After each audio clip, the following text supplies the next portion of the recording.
नमस्कार, मैं डॉक्टर नवीन जोशी आप सभी का आयुष दर्पण के इस रविवार के कार्यक्रम में स्वागत करता हूं। आज क्लिनिकल आयुर्वेदा में हमारे साथ प्रोफेसर निगम सर जुड़ चुके हैं। आज प्रोफेसर निगम सर का, जैसा कि आप स्लाइड देख रहे हैं, आज उनका व्याख्यान जो है वो वस्ती कर्म पर है। तो वस्ती कर्म से संबंधित जो भी सवाल आपके मन में हो, वो सवाल आप यहाँ रख सकते हैं। क्योंकि आज रविवार का दिन है, इसलिए समय की कोई बाध्यता नहीं है। हम इसको 1 घंटे से आगे भी चलाएंगे और आपके जो यहाँ जूम मीटिंग में लोग हैं उनके भी प्रश्न लेंगे। और हम कल जो कुछ सवाल आए थे फेसबुक पे, उनको भी हम आज शामिल करेंगे। और आज के भी जो प्रश्न आपके हैं, आप उन प्रश्नों को नीचे कमेंट बॉक्स में रखेंगे। बस ध्यान ये रखेंगे कि पंचकर्म से संबंधित प्रश्न आपके हों, और वो प्रश्न आप जरूर रखें। और बाकी आप जैसा भी प्रश्न चाहें वो रख सकते हैं। सर, आपका बहुत बहुत स्वागत है सर। नमस्कार नवीन जी।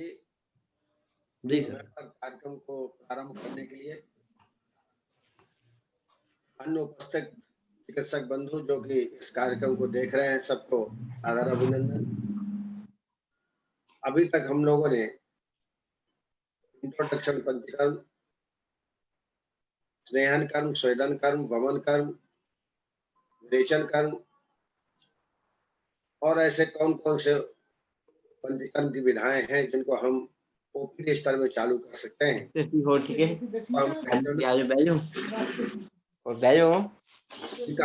प्लीज आप अपने आप को अनम्यूट रखिए, प्लीज ऐसे बीच में मत बोलिए। मैं सर 1 मिनट में इनको म्यूट करता हूँ। ठीक चलता काम। हाँ जी सर। ड्यूटी किथे किथे हुण?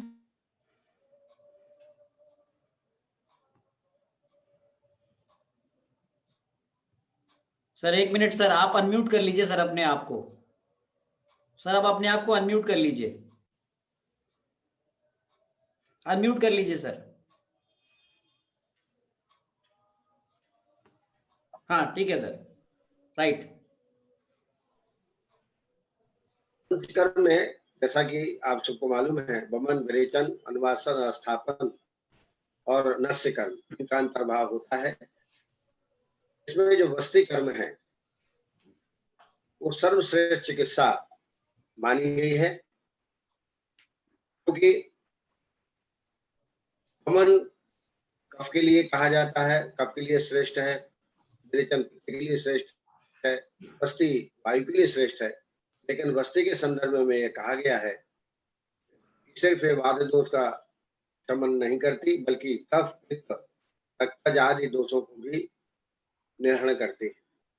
वस्ती को वातेज यानी कफज में, वातज में, पैतेज में, इन सब में इसका प्रयोग किया जा सकता है। वमन आदि का कार्य क्षेत्र लिमिटेड है, लेकिन वस्ती का कार्य क्षेत्र बहुत बढ़ा हुआ है।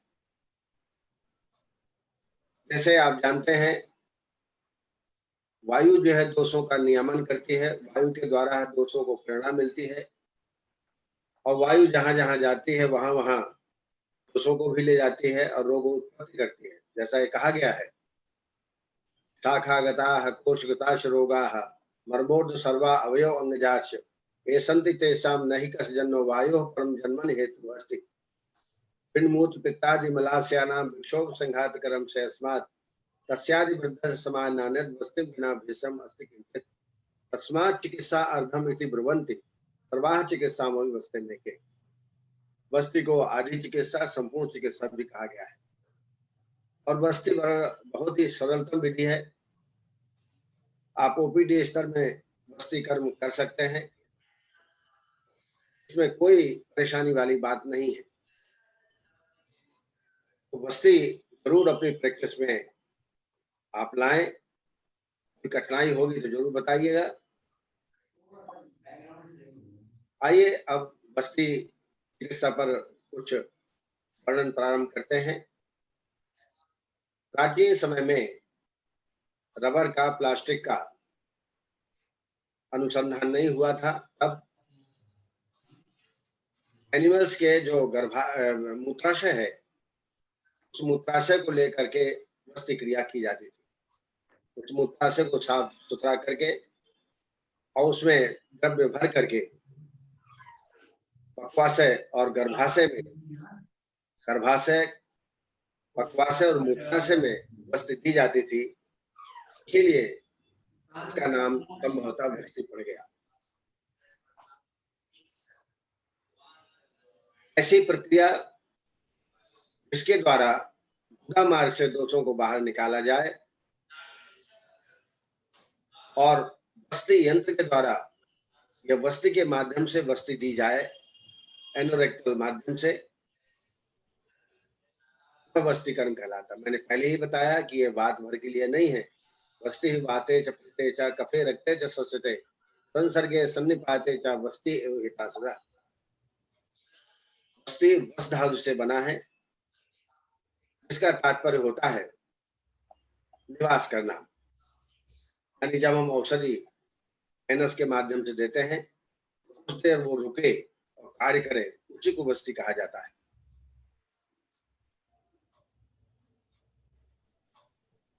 कई प्रकार के भेद हम कर सकते हैं बस्ती के। मैंने एक सूत्र बताया था चरक का आपको, भेदताय भेदो अन्यथा विनत्ति।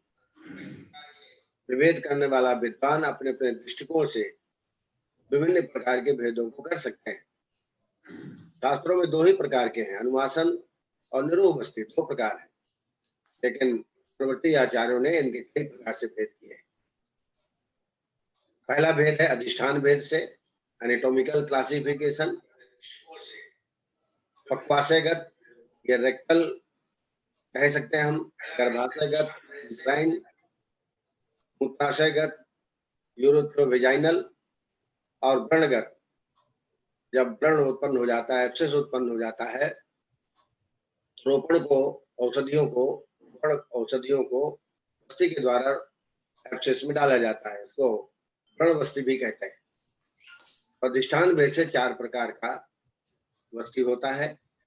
द्रव्य भेद से उसको हम फार्मास्यूटिकल कह सकते हैं, रूह बस्ती को हम स्थापन बस्ती कहते हैं, ये क्वाथ की प्रधान बस्ती है, इसमें मेडिकेटेड डिटॉक्सन का ही प्रयोग किया जाता है। दूसरा है अनुवासन बस्ती, ये स्नेह बस्ती है, ऑयल बेस की बस्ती है। अनुवासन पुनः मात्रा भेद से तीन प्रकार की है। स्नेह बस्ती जो कि 24 तोले की मात्रा है, 240 ml लगभग। अनुवासन बस्ती 120 ml की मात्रा है, 12 तोला के आसपास। और मात्रा बस्ती 60 ml की मात्रा है, लगभग 6 तोला की। तो मात्रा भेद से अनुवासन के तीन प्रकार के भेद किए गए हैं। सुश्रुत ने कार्मुकत्व आधार पर, फार्माकोलॉजिकल एक्शन के आधार पर बस्ती के तमाम प्रकार के भेदों का वर्णन किया है। इसी से आप बस्तीकरण की व्यापकता के बारे में आप समझ सकते हैं। जैसे शोधन बस्ती, दोषों का शोधन होता है। लेखन बस्ती मात्रा भेद से मेधस्वी व्यक्ति के लिए है। मेधार बस्ती है। स्नेहन बस्ती, ब्रह्मण बस्ती, ग्राही बस्ती, शुक्र वृद्धिकृत बस्ती। तो अनेक कर्मानुसार आचार्य सुश्रुत ने इसके भेद किए हैं। इसी प्रकार सारंग धरने में बहुत ही सुंदर वर्णन किया है। दोषों को निकालने के पहले उत्क्लेशन बस्ती दीजिए, जैसे दोष उत्क्लेशित हो, और इसके बाद शोधन बस्ती दीजिए ताकि उत्क्लेश से दोष बाहर निकल जाए। जहां पर शोधन और उत्क्लेशन की आवश्यकता नहीं, वहां श्रवण बस्ती दे सकते हैं। दोषहर बस्ती, लेखन बस्ती, ब्रह्मण बस्ती, पिच्छा बस्ती, दीपन बस्ती, अनेक प्रकार की बस्तियों का वर्णन आचार्य वाग्भट ने किया है। अकॉर्डिंग टू चरक, चरक के अनुसार से कई भेद हम कर सकते हैं और इनका वर्णन बहुत ही विस्तृत रूप से सिद्धि स्थान 8 में चरक ने किया है। वातग्न बस्ती, बल व्रण कृत बस्ती, स्नेहनीय बस्ती, सुख कृत बस्ती, कृमेघ्न बस्ती, वृषत्व बस्ती, वृश्य बस्ती जिसको हम कहते हैं, प्रमेहग्न बस्ती। ये प्रमेहग्न बस्ती कुष्ठ और नेत्र से संबंधित व्याधियों में अभिसंध में इसका प्रयोग करते हैं और बड़ी लाभकारी बस्ती है। हम इसको आगे चर्चा करेंगे। संख्या के आधार पर 3 प्रकार के कोष बताए गए हैं बस्ती के। कर्म बस्ती 30 बस्तियों की होती है, काल बस्ती 16 बस्ती और योग बस्ती 8 बस्तियों की। अगर हमको 30 बस्तियां देना है तो पहले एक अनुवासन, फिर अनुवासन आस्थापन क्रमशः 12-12, 12 दूनी 24, एक पहले आपने अनुवासन दिया 25 और लास्ट में 5 अनुवासन। इस प्रकार 30 बस्तियों का कोर्स है। काल बस्ती में 16 बस्तियों का कोर्स है। इसमें पहले अनुवासन, फिर अनुवासन आस्थापन क्रमशः 6-6, 6 दूनी 12, एक अनुवासन आपने दी पहले 13 और लास्ट में 3 अनुवासन। योग बस्ती देना है तो 8 बस्ती का कोर्स है। पहले एक अनुवासन, फिर अनुवासन आस्थापन 3-3, तो 3 और 3 6, पहले आपने एक अनुवासन दी 7 और लास्ट में एक अनुवासन दी। इस तरीके से अल्पक ज्ञानी के लिए बीएमएस स्तर में बस्ती के लिए इस प्रकार का योजना बताई है। हालांकि विद्वानों के लिए ये बंधन नहीं है। लगातार अनुवासन दे सकते हैं, लगातार आस्थापन दे सकते हैं। कई ऐसे रोग हैं जैसे प्रमेह है, कुष्ठ है, ऐसे बहुत सारे रोग है, क्षोभ है, उसमें अनुवासन बस्ती नहीं दी जाती, सिर्फ जो है रूप बस्ती ही देते हैं। तो विद्वानों के लिए रोग के आधार पे, दोष दूष के आधार पर अनेक प्रकार की बस्ती, जैसे मेदोहर बस्ती है, लेखन बस्ती है, उसके साथ अनुवासन देने की आवश्यकता नहीं है। अनेक भेदों के माध्यम से हम चिकित्सा करते हैं। विशेष नाम के भेद से कई बस्तियों का वर्णन है, जैसे यापन बस्ती, जो आयु को यापन करने के लिए हम देते हैं।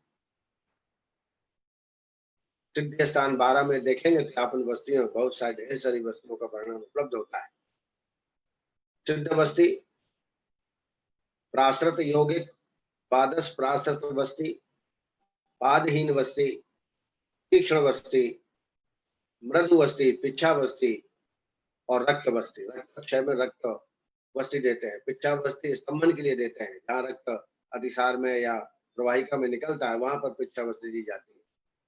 इस तरीके से तमाम प्रकार के भेद आचार्यों ने किए हैं। अब आइए इंडिकेशन, निरूह बस्ती कहाँ देना चाहिए। गुल्म, अनाह, प्लीहा रोग, शुद्धातिसार, शूल, जीर्ण ज्वर, प्रतिश्याय, शुक्र रोग, वात रोग, वर्धम रोग, अश्मरी, रजोनाशन, सर्वांग रोग, एकांग रोग, कुक्षिगत रोग, वात संग, मूत्र संग, मल संग और अनेक प्रकार की व्याधियों में हम आस्थापन बस्ती दे सकते हैं। कुल में अनाह, कुडपी, शुद्धातिसार, शूर्ण, जीर्ण ज्वर, प्रतिश्याय, शुक्रानिल मलग्रहण, वर्धमास में रजोनाशन, दारुणाचार, अनिल आम्यानो। कॉन्ट्राइंडिकेशन, किन में निरूह बस्ती नहीं देना, तो जिनका अधिक मात्रा में स्नेहपान करा दिया गया हो, पूरा प्रदेश में क्षत हो, बहुत ही कृष व्यक्ति हो, आमातिसारी जिसका अभी अभी बमन कराया गया हो, अभी अभी नावन नष्ट दिया गया हो, श्वास काश प्रचेक अर्श का रोगी, फिक्का आदमान अल्पाग्नि, पादशोफ, भोजन कर लिया हो, क्योंकि खाली पेट में ही आस्थापन बस्ती दी जाती है, भोजन की बात तो अनुवासन दी जाती है। बद्ध छिद्रोदकर, कुष्ठी, मधुमेही, गर्भिणी, इनको आस्थापन बस्ती नहीं देना चाहिए। हे अनास्था अप्यास्था, पांडु कामला में विनिसाहा, इनको जरूर ज्ञान करके रखना चाहिए या कोई चार्ट बना करके अपने पास रखें, ताकि आपको पता रहे कि किन किन रोगों में नहीं कराना है। अनास्थाप्यास्त्वाति स्निग्धा, चतुरस्को भृशम कृशा, आमातिसारी भगवान संशुद्धो नामन, श्वास काश प्रचयकारसो हिक्का आध्मान अल्पवाज्ञः, शून पायु कृतहारो बद्ध छिद्रोदरी, इनमें आपको आस्थापन बस्ती नहीं देना। इंडिकेशन ऑफ अनुवासन, अनुवासन कहाँ कहाँ दे सकते हैं, तो जहां भी आस्थापन के योग्य व्यक्ति जो भी हम लोगों ने चर्चा की वहां अनुवासन भी दे सकते हैं। अत्यधिक स्ट्रॉन्ग एपिटाइट हो, ज्यादा लग रही हो, उनको भी दे सकते हैं। रुक्ष पर्सन और जितने वातव व्याधि हैं उन सब में अनुवासन बस्ती का प्रयोग करना चाहिए। कॉन्ट्राइंडिकेशन ऑफ अनुवासन, अनुवासन कहाँ नहीं देनी चाहिए। तो पेशेंट जो कि निरोग के लिए योग्य न हो वो अनुवासन के लिए भी अयोग्य है। जिसने खाना नहीं खाया, जैसा कि आपको मालूम है अनुवासन हमेशा भोजन के बाद दी जाती है, खाली पेट नहीं दी जाती। नवज्वर, प्लीहा रोग, मधुमेह, अर्श, श्लीपद, कुष्ठ, स्थूल्य, कृमिकोष्ठ, विष पीड़ित, जलोदर, शोफ और कामला पांडु में आपको अनुवासन नहीं देना है।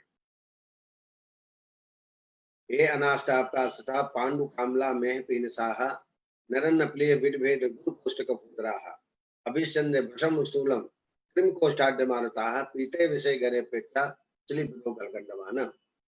ये योग और अयोग का ज्ञान हमको जरूर होना चाहिए। अब आइए, जिसके माध्यम से हम वस्ती देते हैं उसको हम वस्ती यंत्र कहते हैं। इसके दो पार्ट होते हैं। एक तो वस्ती नेत्र जो गुप्तकार होता है, जिसको हम कैन्युला बोलते हैं। ऊपर की ओर मोटा और आगे की ओर पतला ऐसा आकार होता है। इसमें 3 कणकाएं होती हैं।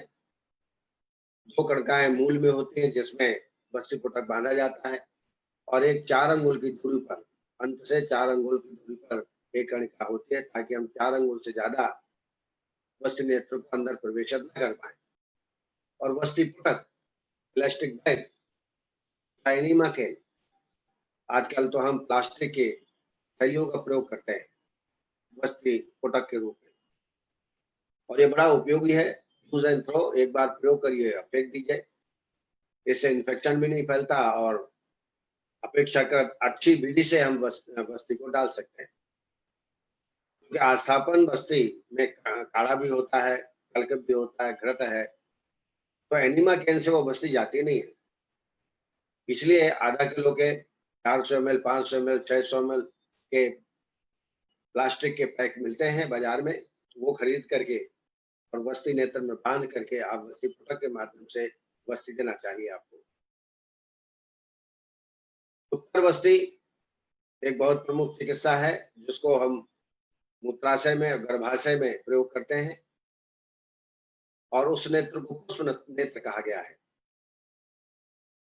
पुरुषों में जो वस्ती नेत्र की लंबाई है, जो कि हम मेढ्र से या पेनिस के द्वारा देते हैं, वो 12 से 14 अंगुल लंबी वस्ती नेत्र होना चाहिए।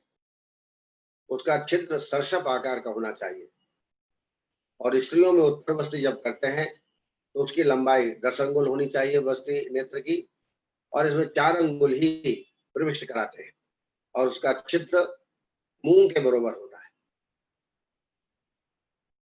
ये आपको जरूर ध्यान में रखना चाहिए। आजकल तो कैथेटर का प्रयोग आप कर सकते हैं। 7 और 8 नंबर के कैथेटर के द्वारा आप वस्ती दे सकते हैं। वस्ती नेत्र के दोष, अब चूंकि आज हम कैथेटर से प्रयोग करते हैं, पहला जमाना था कि लोहा के बने, तांबा का, चांदी, सोने आदि का बने हुए वस्ती नेत्र का प्रयोग किया जाता था। अब ये दोष हो सकते थे, अभी ये दोष नहीं होते। जैसे ह्रस्वम, दीर्घम, तनु स्थूलम, जीर्णम, शिथिल बंधनम, आर्ष छिद्रम तथा वक्रम औष्ठ्य नित्राणी बढ़ती। तो अधिक छोटा होना, अधिक बड़ा होना, पतला होना, मोटा होना, बहुत पुराना जीर्ण हो गया हो, अच्छी तरह बंधन नहीं किया हो, पार्श्व में छिद्र हो, वक्र हो, टेढ़ा मेढ़ा वस्ती नेत्र हो, ये वस्ती नेत्र दोष है, इनको अवॉइड करना चाहिए। वस्ती पुटक दोष, अब ये दोष जब हम मूत्राशय लेते थे एनिमल का, तब ये दोष होते थे। अभी तो हम प्लास्टिक के बैग का प्रयोग करते हैं, तो ये जो दोष बताए गए हैं वो इसमें नहीं होते हैं। जैसे विषम, मांसल, छिन्न, स्थूल, चालिक, वातला, स्थान वर्तीन कर्म सुवर्जित, वस्ती दाता दोष ये जरूर होते हैं। आपने वस्ती देते हैं तो पूरा वायु को निकाल देना चाहिए, और पूरी मात्रा, सभी मात्रा को हम आशय में गुण मार्ग से नहीं दे रहे, थोड़ी मात्रा बचा लेते हैं ताकि वायु न जाने पाए। बहुत तेजी से या ऊंचा उठा करके या क्रिया उठा करके या बार बार कंपन करके बहुत ज्यादा अंदर डालना या बहुत बाहर मंद गति से या अति वेग से डालना, ये सब वस्तिदाता के दोष हैं। फिर जब बार बार आप करेंगे, आप अनुभव से ये बातें आप दूर कर सकते हैं। सवात अति दुर्त क्षिप्त क्रिया उल्लिप्त कंपिताः अति वैहज मंदाति वेग दोषाः पुरेताः। अब आइए, जो हम निरूह या स्थापन वस्तु देते हैं, उनके घटकों का ज्ञान होना चाहिए। और जैसा मैंने बताया कि वातज पित्तज कफज तीनों दोषों में इसका प्रयोग किया जा सकता है। तो आपको यह आना चाहिए कि वातज में मधु, स्नेहन, कल्क, कषाय, आवाप कितनी कितनी मात्रा में होगा, पैतृक रोग में कितनी मात्रा में होगा और कफज रोग में कितनी मात्रा में होगा। निरूह की जो टोटल मात्रा है वो है 24 फल। एक फल बराबर 4 तोला, अर्थात 96 तोला, 96 तोला, लगभग 1 लीटर समझ लीजिए। और जो घटक द्रव्य है वह है मधु, स्नेह, कल्क, कषाय, आवाप। आवाप माने प्रक्षेप। तो देखिए, मधु वातज में 3 फल, पित्तज में 4 फल और कफज में 6 फल। स्नेह वातज में 6 फल, पित्तज में 4 फल, कफज में 3 फल। कल्क वातज में 2 फल, पित्तज में भी 2 फल और कफज में भी 2 फल। इसी प्रकार कषाय भी समान है, 10-10 फल तीनों में लेते हैं, लेकिन आवाप में अंतर है। वातज में 3 फल, पित्तज में 4 फल और कफज में 3 फल। इस तरीके से टोटल 24 फल की मात्रा निरूह वस्तु की होती है। लेकिन कई बार 98 तोला बहुत अधिक मात्रा होती है, तो वस्ती या तो प्रवेशित नहीं कर पाते या प्रवेश भी कर जाए तो तत्काल वो वापस आ जाती है। इसलिए इन मात्राओं को 50% तक घटा देना चाहिए। मेरा ऐसा एक्सपीरियंस है कि 400 से 500 ml के बीच वस्ती दें तो कम से कम 10 से 15 मिनट पर रुक जाती है, उसका एक्शन बरोबर होता है। पर अगर 500 ml या 400 ml देते हैं, उसी अनुपात में आपको मधु, स्नेह, कल्क, कषाय, आवाप इनको कम करके इनको विधिवत मात्रा का संयोजन करना चाहिए। मधु, स्नेहन, कल्काख, कषाय, आवाप तो क्रमात् तीर्ण षड द्वि 10 तीर्ण पलान अनिल रोगणाम पित्ते चत्वारि चत्वारि द्वि द्वि पंच चतुष्फलम षड तीर्ण द्वि 10 तीर्ण कपे चापी निरूपणम। ये मात्रा का संयोजन आपको निश्चित रूप से आना चाहिए। अब वस्ती कैसे तैयार करते हैं? तो सबसे पहले मधु और सेंधा नमक इसको मिला के अच्छी घुटाई, अच्छा मिक्सर तैयार करते हैं प्रॉपरली।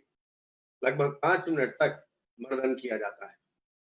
फिर इसके बाद तेल को डाला जाता है और फिर इसके बाद मिक्स किया जाता है प्रॉपर वे में। इसके बाद कल्क को और फिर थॉरोली अच्छी तरह मिक्स करते हैं और लास्ट में डिकॉक्शन यानी काढ़ा और प्रक्षेप द्रव्य को डाला जाता है और अच्छी तरह प्रॉपर मिक्स करके इसको गर्म पानी में इनडायरेक्टली गर्म करके और वस्ती को फिर वस्ती पटक में भर करके हम वस्ती को दे सकते हैं। माक्षिकम लवणम स्नेहम कल्कम पाथम इति क्रमात् आवपेत निरूहणाम संयोजने एषु। संयोजन विधि बहुत ही आवश्यक है, तभी एक रस होता है, तभी इसका कार्य अच्छा होता है। क्वांटिटी ऑफ निरूह वस्ती अकॉर्डिंग टू एज, उम्र के हिसाब से निरूह और अनुवासन की मात्रा का निर्धारण किया गया है, वो भी आपको ध्यान में आना चाहिए। याद करने का तरीका बहुत आपको अभी अभी याद हो जाएगा। 1 वर्ष के लिए व्यक्ति को 1 फल और 1 फल बराबर 4 तोला होता है, ये आपको ध्यान में रखना है। 2 वर्ष के लिए 2 फल, 3 वर्ष के लिए 3 फल, ऐसे बढ़ाते जाएं 12 वर्ष के लिए 12 फल और 12 से 18 उम्र तक के व्यक्तियों में 2-2 फल बढ़ाते जाइए। इस तरीके से 18 वर्ष में यह मात्रा 24 फल आ जाती है और यह 18 वर्ष से 70 वर्ष तक 24 फल की मात्रा निरंतर हम देते हैं। लेकिन 70 से ऊपर यदि आपको अनुवासन या निरूह वस्ती देना है, यहाँ निरूह की बात हो रही है, तो 20 फल देना चाहिए। आपको याद हो गया होगा, 1 वर्ष के लिए 1 फल, 2 वर्ष के लिए 2 फल, 3 वर्ष के लिए 3 फल, 12 वर्ष के लिए 12 फल, 12 से 18 2-2 फल बढ़ाते जाइए 18वें से 70 वर्ष तक 24 पल और 70 वर्ष के ऊपर 20 पल की मात्रा होती है। और इसका चतुर्थांश अनुवासन वस्तु की मात्रा है। तो आप इसको याद ऐसा करें कि 1 वर्ष के लिए 1 तोला, पल की जगह तोला याद करें, 2 वर्ष के लिए 2 तोला, ऐसे बढ़ाते जाइए तो 12 वर्ष के लिए 12 तोला हो जाएगी। 12 से 18 वर्ष के बीच में 2 पल बढ़ाते जाएं तो 18 वर्ष में 24 तोला की मात्रा आ जाएगी। और यह 24 तोला की मात्रा 70 वर्ष तक दे सकते हैं और 70 वर्ष के ऊपर 30 तोले की मात्रा देना चाहिए। मुझे लगता है आपको ये सब ये याद हो गया होगा। आयु के अनुसार मात्रा का संयोजन हमको करना चाहिए। अब वस्ती दान जब हम करते हैं, कुछ बातों का हमको ध्यान में रखना है। अग्निवेश ने अपने गुरुवर से पूछा, वस्ती की प्रसिद्धि तो आपने बहुत बताई, लेकिन प्रैक्टिकली हम देखते हैं कि जितना लाभ आप बता रहे हैं उतना लाभ पेशेंट में नहीं दिखता। तमाम प्रकार के लाभ आपने बताए, हर रोग में लाभ करती है। तस्मात् चिकित्सा अर्धमिति ब्रुवन्ति सर्वाः चिकित्सां वस्ति में के, तो पुनर्वसु आत्रेय ने समझाया, जब वस्ती देते हैं कुछ बातों को ध्यान में दे के देना चाहिए। जैसे दोष, कौन सा दोष है, कितनी मात्रा में बढ़ा हुआ है, अनुबंध दोष कौन सा है, ऊर्ध्वगत है, अधोगत है, त्रियगत है या मर्माशय संधिगत है, ये सब बातों का विचार करके यदि वस्ती देंगे तो निश्चित रूप से लाभ करेगी। दूसरा है विचारणीय विषय औसत। औसत का सामने राम देखना, दोषानुसार औषधियों का चयन करना और फिर वस्ती तैयार करना। तीसरी बात है देश, रोगी की प्रकृति क्या है, कहाँ पर आप रोग है, पक्वाशयगत है कि आमाशयगत है, इसका विचार करके वस्ती देवें। इसके अलावा काल, कौन सा काल चल रहा है, ऋतु का विचार करना चाहिए। साथ में अग्नि, सत्व, ओक, वय और बल, समीक्ष दोष औषध देश काल, साथ में अग्नि, सत्व, ओक, वयो, बलानि का, इन बातों का विचार करके यदि देंगे तो निश्चित रूप से वस्ती काम करेगी। वस्ती जब देते हैं तो पेशेंट को लेफ्ट लेटरल पोजीशन में बिठाना चाहिए। बाएं हाथ का तकिया बनाएं, राइट जो लेग है ऊपर रखें। ऐसा करने से गुदा और रेक्टम मलाशय एक सीध में आ जाता है और जिससे वस्ती देने में आसानी होती है और वस्ती शीघ्र वापस नहीं आती है। जब आप वस्ती देते हैं उसके पहले एनस को और वस्त्र नेत्र को बरोबर ढंग से स्नेहित कर लेना चाहिए। उसके पश्चात जब वस्ती देना प्रारंभ करें तो पेशेंट को बोले कि दीर्घ श्वास लें। दीर्घ श्वास लेने से वस्ती आराम से अंदर जाती है।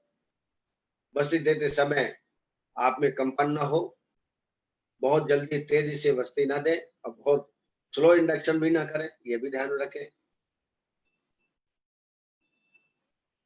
वस्ती को जो वस्ती नेत्र है वो स्ट्रेट रखें, टेढ़ा मेढ़ा मत करें और वस्ती देने के पूर्व वायु का निष्कासन कर दें। और जब वस्ती खत्म होने लगती है तो वस्ती द्रव्य पूर्णतः अंदर न जाने दें, थोड़ा बचा लें ताकि वायु प्रवेश न कर पाए। और उसके पश्चात आप वस्ती नेत्र तत्काल खींच लें जब आपका ट्रक खत्म हो जाए। और उसी अवस्था में रोगी को आधा से 1 मिनट तक लिटाए रखना चाहिए। साथ में उसके पैर के तलवे, सिरा प्रदेश, हाथ हथेलियां, इनमें हल्का हल्का मर्दन करें, इसमें पेशेंट का विश्वास बढ़ता है। और पैरों के नीचे जो चारपाई या जो आपका बेड है जिसमें आप दे रहे हैं उसको थोड़ा ऊंचा कर दीजिए, ईंटा आदि रख करके, ताकि ग्रेविटेशन सिर की तरफ आ जाए तो वस्ती जल्दी नहीं निकलती है। इतनी बातें आपको पेशेंट में ध्यान रखना है। वस्ती का प्रत्यागमन काल वापस कब आती है? शास्त्रों के आधार पर तो 48 मिनट वेट करना चाहिए। 48 मिनट के अंदर वस्ती को वापस आ ही जाना चाहिए। मैं निरूप की बात कर रहा हूँ, लेकिन प्रैक्टिकली देखते हैं कि 5 मिनट या 10 मिनट के अंदर ही वस्ती वापस आ जाती है। किसी भी प्रकार के व्यापक होने की संभावना नहीं है। लेकिन अगर 48 मिनट एक मुहूर्त के बाद भी यदि वस्ती ना आ पाए तो पेशेंट में तकलीफ हो सकती है, जैसे आत्मान हो सकता है, पक्वाशय में वेदना हो सकती है, मूत्रावरोध हो सकता है, वायु का प्रतिलोम हो जाएगा और हृदय प्रदेश में वेदना की अनुभूति होगी। अगर ऐसी अवस्था हो तो फलवर्ती लगा देना चाहिए या मृदु विरेचन कमलताज से या छोटी हरड़ से करा देना चाहिए, जिससे कि निरुवर्ती वापस आ जाए। लेकिन मैंने प्रैक्टिकल में देखा है कि ऐसा कभी मिलता ही नहीं। 15 मिनट के अंदर वस्ती वापस हो जाती है यदि आपने विधि पूर्वक वस्ती की। अन्वासन वस्ती के लिए तो कहा है अन्वसन्नप्न दूषित अनुद्र संवाद इति अन्वासनम। तो 6 घंटा 12 घंटा 24 घंटा तक रुके तो श्रेष्ठ है। मान लीजिए आपने अन्वासन वस्ती दी और 3 घंटे 2 घंटे में वापस आ गई, तो समझ लीजिए आपका वस्ती का कर्मकत्व या वस्ती में जो लाभ होने वाला है अन्वासन से वो नहीं होगा। इसीलिए इतनी मात्रा तय करें ताकि कम से कम 12 घंटा 24 घंटा तक रुके। जैसे हम मात्रा वस्ती देते हैं 60 ml, वो 2 घंटे के अंदर 1 घंटे के अंदर वापस आ जाती है। तो आप 30 ml देवें, 20 ml देवें, ताकि वस्ती के रोकने का जो समय है वो बढ़ सके। कई बार क्या है, कॉन्स्टिपेटेड पेशेंट होता है, आपने अन्वासन वस्ती की और तुरंत ऊपर से मल का प्रेशर हुआ और बाहर वस्ती आ जाती है। इसके लिए अच्छा होगा कि रात्रि में हरड़ चूर्ण या त्रिफला चूर्ण दे दीजिए ताकि मल प्रवृत्ति अच्छी हो जाए। मल प्रवृत्ति अच्छी होगी तो अन्वासन वस्ती का धारण भी बढ़ेगा। ये आपको ध्यान में रखना है। और 24 घंटे के बाद भी यदि वस्ती वापस नहीं आती है और कोई विकार उत्पन्न नहीं होते हैं तो आपको चिंता करने की आवश्यकता नहीं है। इसलिए अनुवासन जब आप देते हैं तो ज्यादा चिंता करने की आवश्यकता नहीं है। अब आइए सम्यक वस्ती लक्षण को निरीक्षण करें कि हमारी वस्ती काम कर ठीक से हमने दी कि नहीं दी। वस्ती देने के बाद कुछ समय बाद स्टूल है, यूरिन है, जो नॉर्मल गति से नीचे की ओर आना चाहिए वो आना प्रारंभ हो जाता है। अपान वायु प्रॉपर रिलीज हो जाती है और क्रमशः जैसे विरेचन में सम्यक विरेचन के लक्षण बताए गए थे वैसे ही सम्यक वस्ती में मल पित्त कफ वात ये सीक्वेंस में निकलता है। पहले मल निकलता है, फिर पित्त, फिर कफ और फिर वात। और शरीर में लाघवता की उत्पत्ति होती है, भोजन की इच्छा होती है, डाइजेशन भी बढ़ जाता है और स्रोतो विशुद्ध इंद्रिय संप्रसादो लघुत्तम ऊर्जन इनाम यत्तम प्राप्तिश्च विट पित्त श्लेष माइलाम सम्यक विरेक्त से भवेत क्रमेण है। जो सम्यक विरेचन के लक्षण है वो सारे के सारे सम्यक वस्ती में भी पाए जाते हैं। अगर ठीक से वस्ती नहीं लगी है तो उदरगत वेदना होगी, पैरों में सूजन हो सकती है, ठंडी की अनुभूति हो सकती है, ग्रिपिंग पेन हो सकता है, मुंह में सलाइवेशन ज्यादा, गैस बढ़ सकती है, मूत्रावरोध हो सकता है, सांस लेने में कष्ट हो सकता है, भूख नहीं लगेगी और जो आपके वेग जो नॉर्मल आने चाहिए वो भी नहीं आ पाते और शरीर में स्तंभता स्टिफनेस उत्पत्ति होगी यदि सम्यक रूप से वस्ती नहीं आती। एक्सेस वस्ती के लक्षण अत्यधिक उष्ण तीक्ष्ण आपने वस्ती दे दी तो जो विरेचन के अतियोग के लक्षण है वही लक्षण वस्तीगत में भी होते हैं।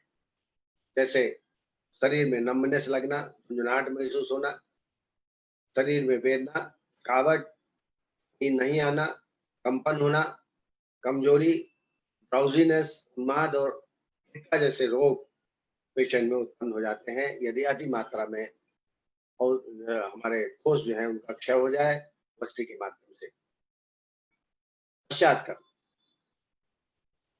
ये आपको बहुत अच्छी तरह ध्यान में रखना है कि पेशेंट को वस्ती कर्म करने के पश्चात मल प्रवृत्ति होने के बाद रोगी को थोड़ी देर लेटाना चाहिए, अपने पास निरीक्षण में रखना चाहिए। उसके बाद गर्म पानी से स्नान कराएं, लघु आहार देवें और ज्यादा देर तक बैठना या ज्यादा देर तक खड़े रहना ये अवॉइड करना चाहिए।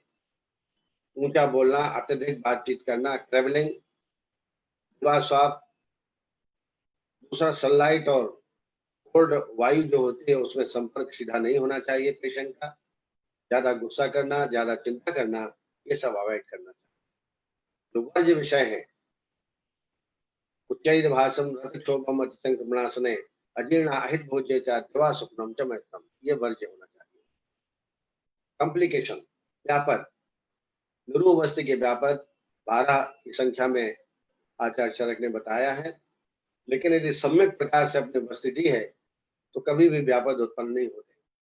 व्यापदों में कुछ लक्षण अयोगजन्य होते हैं, अतियोगजन्य होते हैं। क्लम आदमान हिक्का प्राप्ति यानी हृदय प्रदेश में भारीपन लगना, वाहिका शिरो अरति शिरा प्रदेश में वेदना, अंग वेदना, परिकर्तिका गुदा में कंची की काटने के समान वेदना, परिश्राव गुद का श्राव निरंतर बने रहना, और ऊर्ध्ववात वायु का ऊर्ध्वगमन हो जाना।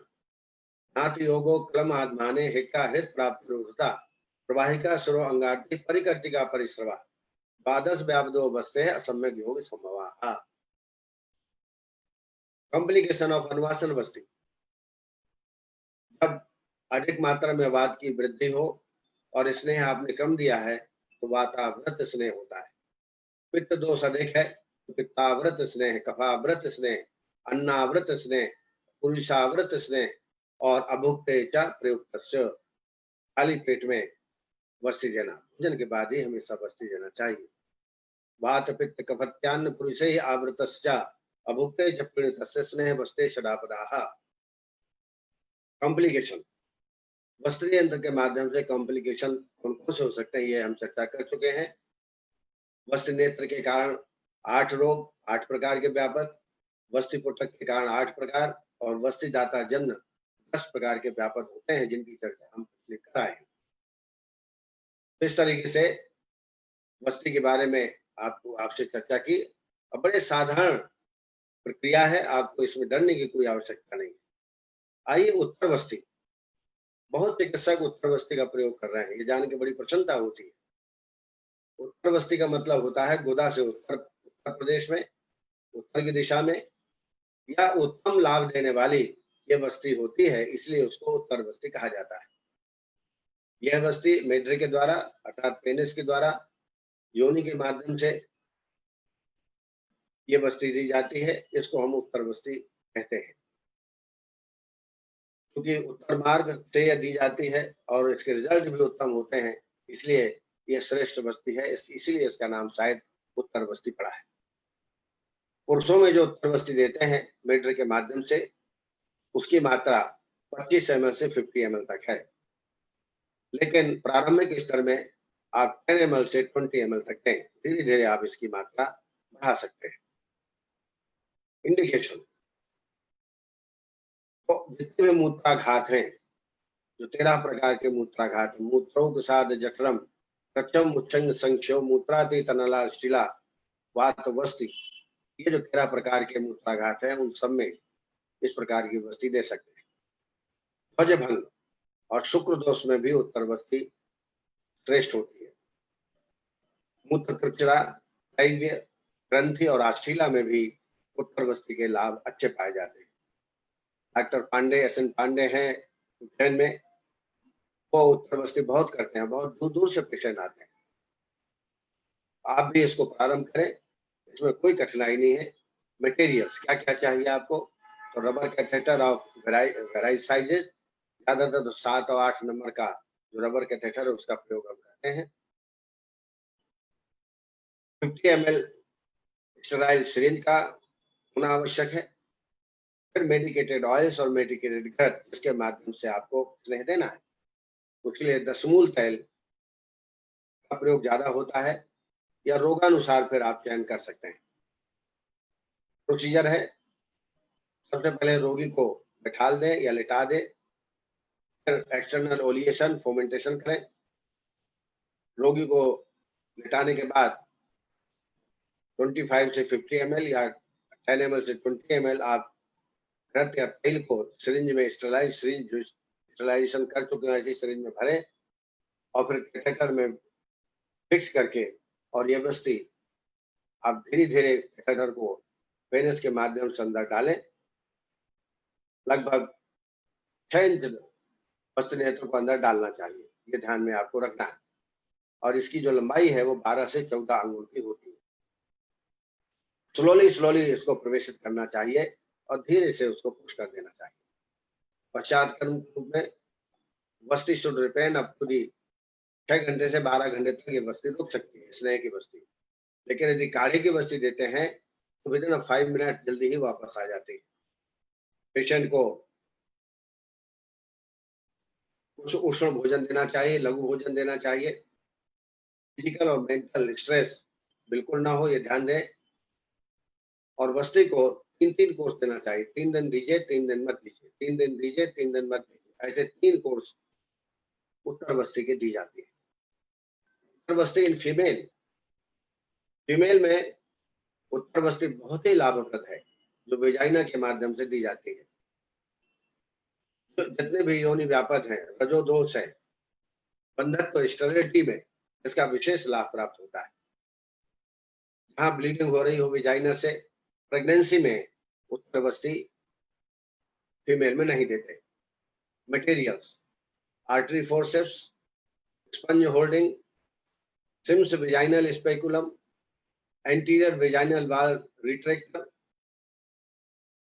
Dilators, vulsellum forceps, uterine sound, 50 ml syringe, enema. इतनी चीजें पहले से ही कलेक्ट कर लें अपने पास।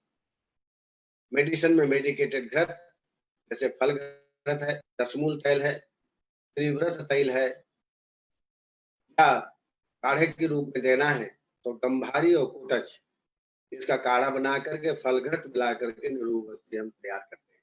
मात्रा जैसे मैंने पहले बताई, 40 ml से 50 ml तक आप दे सकते हैं। प्रोसीजर: सबसे पहले सिम्स स्पेकुलम को वेजाइना में डाल करके मार का परीक्षण कर लें। उसके बाद यूट्राइन साउंड का प्रयोग करें और जेंटली सर्वाइकल कैनाल में प्रवेशित करें। सर्वाइकल कैनाल इससे डायलेटेड हो जाएगी। उसके बाद स्टेराइल सॉफ्ट टिश्यू, जो ट्यूब है स्टेराइल, उसको ट्यूब को स्टेराइल कर लें और उसके बाद धीरे धीरे 7 या 8 नंबर की कैथेटर डालें और बाद में स्लोली इंजेक्ट करके मेडिसिन को अंदर पहुंचा दें। हमेशा लाइट और जेंटल मसाज करें। पेशेंट शुड एडवाइज, जब आप ये बस्ती लगाते हैं, सुपीरियर पोजीशन में लेटें। 15 से 20 मिनट इस प्रक्रिया में लग सकता है, थोड़ी देर रेस्ट करें। ड्यूरेशन जैसे मैंने बताया, 3 उत्तर बस्ती लगातार आप दें, 3 दिन गैप करें और 3 दिन फिर दें, 3 दिन गैप करें, ऐसा दें। और ये ऋतु काल में दी जाती है। चौथे दिन से और 16वें दिन के बीच में उत्तर बस्ती देना चाहिए। मोड ऑफ एक्शन: कैसे बस्ती काम करती है, तो विभिन्न प्रकार के तरीके हैं जिसको समझाया जा सकता है। जैसे कि पहले ही मैंने बताया कि ये आधी चिकित्सा है या संपूर्ण चिकित्सा के रूप में इसको जाना जाता है। दूसरा, वात दोष के लिए तो श्रेष्ठ है ही, लेकिन पित्त और कफ के लिए भी बहुत ही श्रेष्ठ लाभकारी बस्ती होती है। बस्ती जब हम गुदा मार्ग से देते हैं तो नाभि प्रदेश, पार्श्व और उदर में व्याप्त होकर के सारे दोषों को, मल को गुदा के माध्यम से, एनस के माध्यम से बाहर निकाल देती है। नाभि प्रदेशम कटिपार्श्व कुक्षिगत्वा सकृत दोष एवं विलोडिता स्नेह कायम सपुरुष दोषा सम्यक सुखाई नहीं थी चाहिए आशा बस्ती। ऐसा भी संभव है जब हम बस्ती देते हैं गुदा के माध्यम से तो ऑटोनोमिक नर्वस सिस्टम के माध्यम से स्टिमुलेशन होता है और उसकी वजह से जो विक्षेपित दोषाज हैं, मल हैं, टॉक्सिक मटेरियल्स हैं, वो मल और फ्लेटस के रूप में शरीर से बाहर निकाल दिए जाते हैं। दूसरी बात, बस्ती ही एक ऐसी चिकित्सा है जो रसायन का काम करती है, वृक्ष भी है, ब्रह्मण भी है, लेखन भी है, वृक्ष को स्थूल करती है, स्थूल को कृष करती है। ये कार्य वमन और विरेचन से संभव नहीं है। पाराशर ने तो यहाँ तक कहा है कि गुदा जो है शरीर का मूल है, तो गुदा में सर्वाधिक रक्तवाह संस्थान से संबंधित जो वेसल्स हैं, आर्टरीज हैं, ज्यादा मात्रा में होती है। और ये उन्होंने कहा है कि यहाँ से दी गई मात्रा यदि हम गुदा प्रदेश से औषधि देते हैं तो ये पूरे शरीर में इसका लक्षण उत्पन्न होते हैं, क्योंकि वहां पर सबसे ज्यादा वेन्स उपस्थित हैं, आर्टरी उपस्थित हैं, तो उसका एब्जॉर्प्शन होकर पूरे शरीर में पहुंच जाता है। पक्वास्यात वस्त्र वीरम खरीदेम उपसर्पति वृक्ष मूले निश्चिता नाम अपाम वीर्यम ध्रुवम। जैसे वृक्ष के मुंह में पानी डालते हैं तो पूरे वृक्ष में पहुंच जाता है, वैसे ही गुदा के माध्यम से जब औषध देते हैं उसका प्रभाव पूरे शरीर में पड़ता है। सुश्रुत ने एक बहुत अच्छा उदाहरण दिया है कि जिस प्रकार पक्वाशय में बस्ती हम देते हैं, ध्रुव बस्ती, पक्वाशय वायु का मुख्य स्थान है। जब पक्वाशय शुद्ध हो जाएगा तो सर्व शरीर शुद्ध हो जाता है। वैसे ही सूर्य कितना दूर है हमारे से, लेकिन वो विसर्ग काल और आदान काल में अपने कार्य करता है, दूर रहते हुए भी। आपाद तल मूर्धस्थान दोषान पक्वाशय वीरेण बस्ती आदत्ते खस्तो अर्को भूरसानी यदवद कुसुम सम्मिश्रा तोयाद रागम हरे तद्विकृतात् निर्वाण निरोहन भलाहा। भाई ये कुछ इंपॉर्टेंट बस्ती हैं जिनका आप प्रयोग बड़े आसानी से कर सकते हैं, कोई व्यापद नहीं होंगे। जैसे पहले है माधुतैलिक बस्ती, यह निरूप बस्ती का पर्याय के रूप में जानी जाती है। यह विकल्प के रूप में माधुतैलिक बस्ती है, जहाँ स्थापन आपको कोई याद ना है तो ये बस्ती आप दे सकते हैं विकल्प के रूप में। और इसी के पर्यायवाची में युक्त रस बस्ती, यापन बस्ती का उल्लेख किया गया है। माधुतैलिक बस्ती में चूंकि मधु तैल अधिक मात्रा में समान मात्रा में होता है, इसलिए इसका नाम यस्माद मधुच तैलम का प्राधान्य निपदीते माधुतैलिक बस्ती उचिते। इसमें मधु 50 ml, मूर्छित तैल 50 ml, एरंड मूलपाद 300 ml, सतपुष्पा चूर्ण 20 ग्राम, मदन फल 1 और सेंधव लवण 10 ग्राम। ये इसके कंटेंट्स हैं। सबसे पहले आप काढ़ा बना लीजिए, और काढ़ा बना करके जो विधिवत मैंने माक्षिकम लवणम स्नेहम कलकम काथम की बात आपको बताया है, उस विधि से इसको बस्ती का निर्माण करिए। और इसको आमवात में, प्रमेह में, गुल्म में, अनाह में, प्लीहा रोग, कुष्ठ, कृमि रोग और उदावर जैसे रोगों में इसका प्रयोग आप कर सकते हैं। ये बहुत ही इंपॉर्टेंट बस्ती है जिसको हम बोलते हैं माधुतैले। माधुतैले समय साताम क्वाथा एरण्य मूलजाहा फलार्ध सत्पुष्पायाः ततो अर्ध सैंधवस्या फलेन एकेन संयुक्ता खजेन चा बिलोड़ता देहा सुकोषण विरजा माधुतैले संकाहा। लेखन बस्ती बड़ी प्रसिद्ध बस्ती है जो कि मेदो रोग में, स्थूल में हम देते हैं। इसमें त्रिफला क्वाथ 300 ml, गोमूत्र 100 ml, मधु 50 ml, यवक क्षार 10 ग्राम, शिलाजीत 3 ग्राम, हींग 3 ग्राम, काशीस 6 ग्राम, यष्टि मधु 10 ग्राम और पिपली 5 ग्राम, सैंधव 5 ग्राम।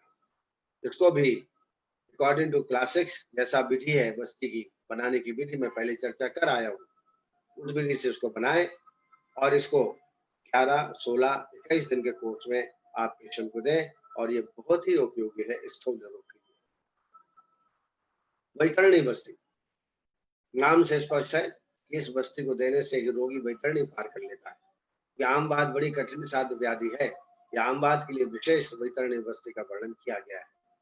इसमें चिंचाकल यानी आमल की नहीं, इमली 50 ग्राम, गुड़ 25 ग्राम, सैंधव 10 ग्राम, गोमूत्र 100 ml और मूर्छित तिल तैल 50 ml। इनको सबसे पहले चिंचा अर्थात इमली और गुड़ का पेस्ट बना लें। पेस्ट बनाने के बाद गर्म पानी 200 ml डालें, फिर छान लें और इसमें फिर सैंधव तैल और चिंचा वाटर गोमूत्र मिला करके विधिवत बस्ती दे दें। ये भी बहुत ही उपयोगी है आमवात के लिए, अनाह के लिए और शूल के लिए।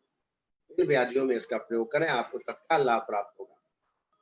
और ये बस्ती जब आप देते हैं तो जरूरी नहीं कि आपको अनुवासन देना है, आप वैतरणी बस्ती ही दीजिए तो भी पेशेंट में बहुत अच्छा लाभ होगा।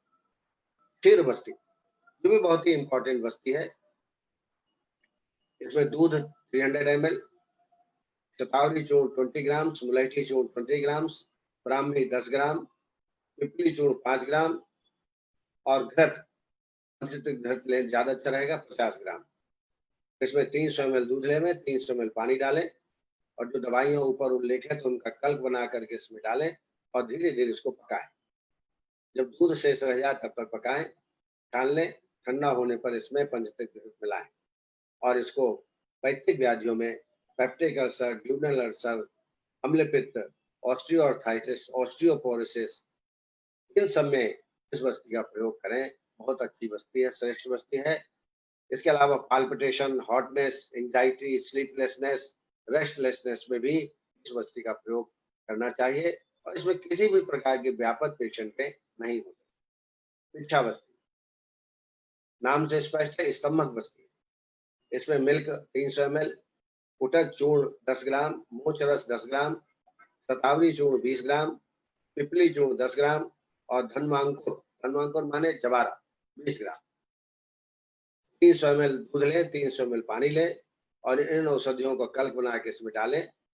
जब दुग्ध शेष रह जाए 300 ml तार लें, छान लें और फिर विधि पूर्वक बस्ती बना करके ये आप 8 दिन, 16 दिन, 20 दिन की दिवस तक लगातार आप दे सकते हैं।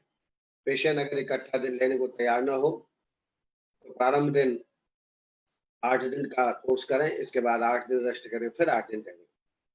और ये गृहिणी के संबंधित जो विकार होते हैं जैसे प्रवाहिका है, संग्रहणी है, गृहिणी है, इन सब में इसका प्रयोग करते हैं और इसका उपयोग आईबीएस में बहुत ही अच्छा है।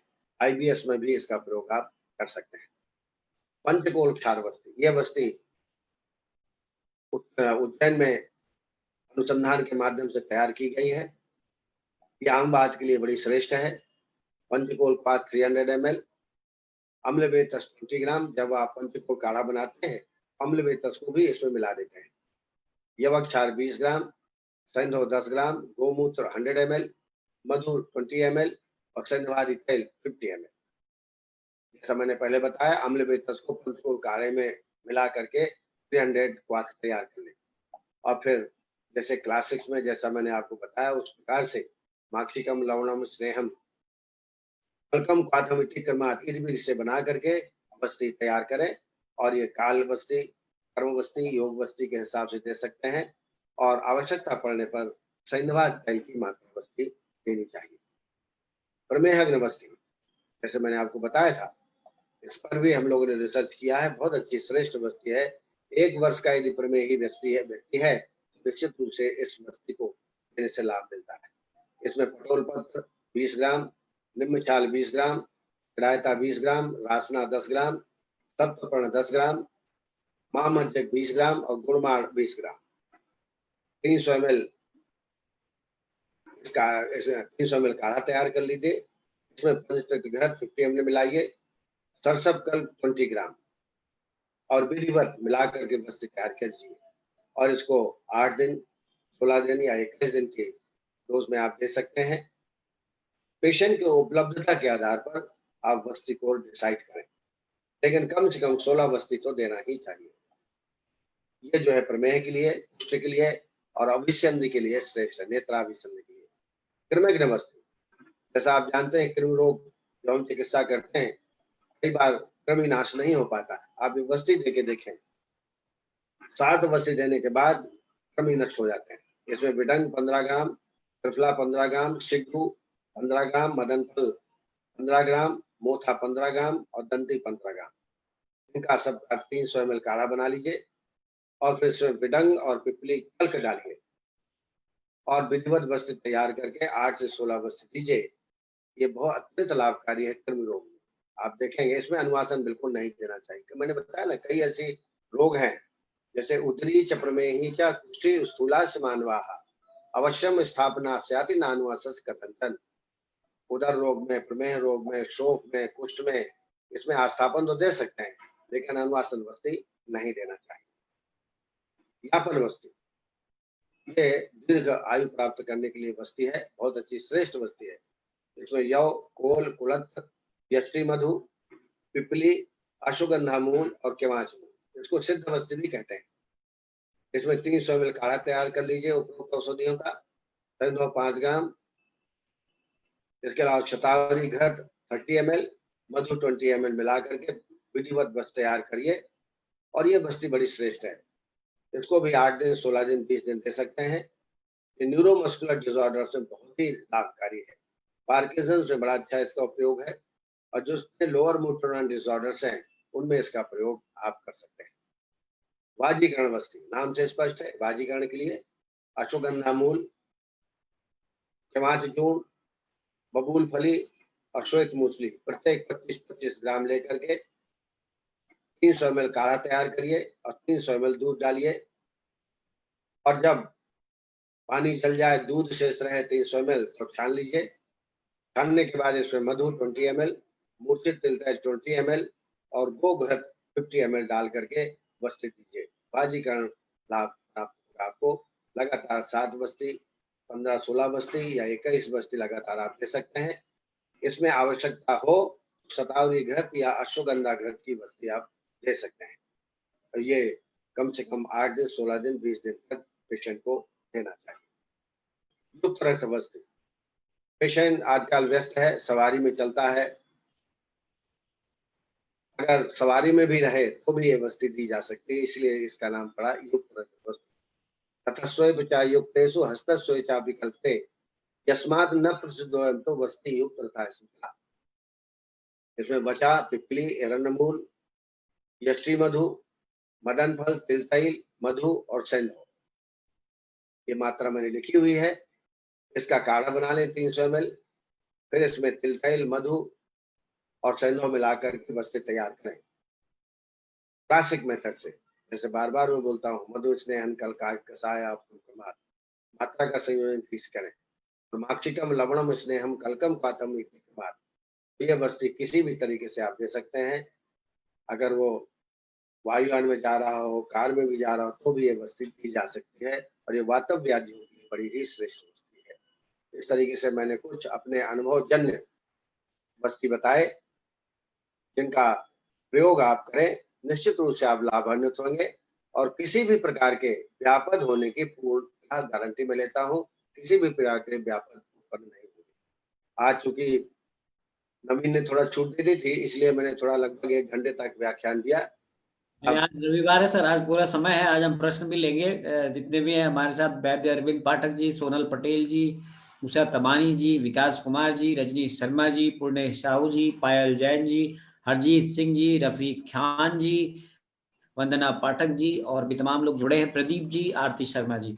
तो पहले हम अपने जो हमारे क्लिनिकल आयुर्वेदा ग्रुप के जो पार्टिसिपेंट्स हैं, मैं उनको इन्वाइट करता हूं कि यदि आपके पंचकर्म में आज के टॉपिक से रिलेटेड कोई प्रश्न हो तो आप अपना हैंड रेज करिए, मैं आपका माइक अनम्यूट करता हूं, उसके बाद मैं फेसबुक पे लूंगा, क्योंकि आज हमारे पास सब क्लिनिकल आयुर्वेदा एक ग्रुप का नाम ही है। तो कोई प्रश्न हो आपके तो आप पूछ सकते हैं जी। आज अरविंद पाठक जी उपस्थित हैं, बहुत बहुत नमस्कार आपको। इनकी काफी अच्छी फॉलोइंग है सर, इनकी बहुत अच्छा व्याख्यान देते हैं, मैं सुनते रहता हूँ आपका व्याख्यान। ये इतने बड़े गुरुजी ने आपको एडमायर किया अरविंद जी, कितनी बड़ी बात है, देखिए।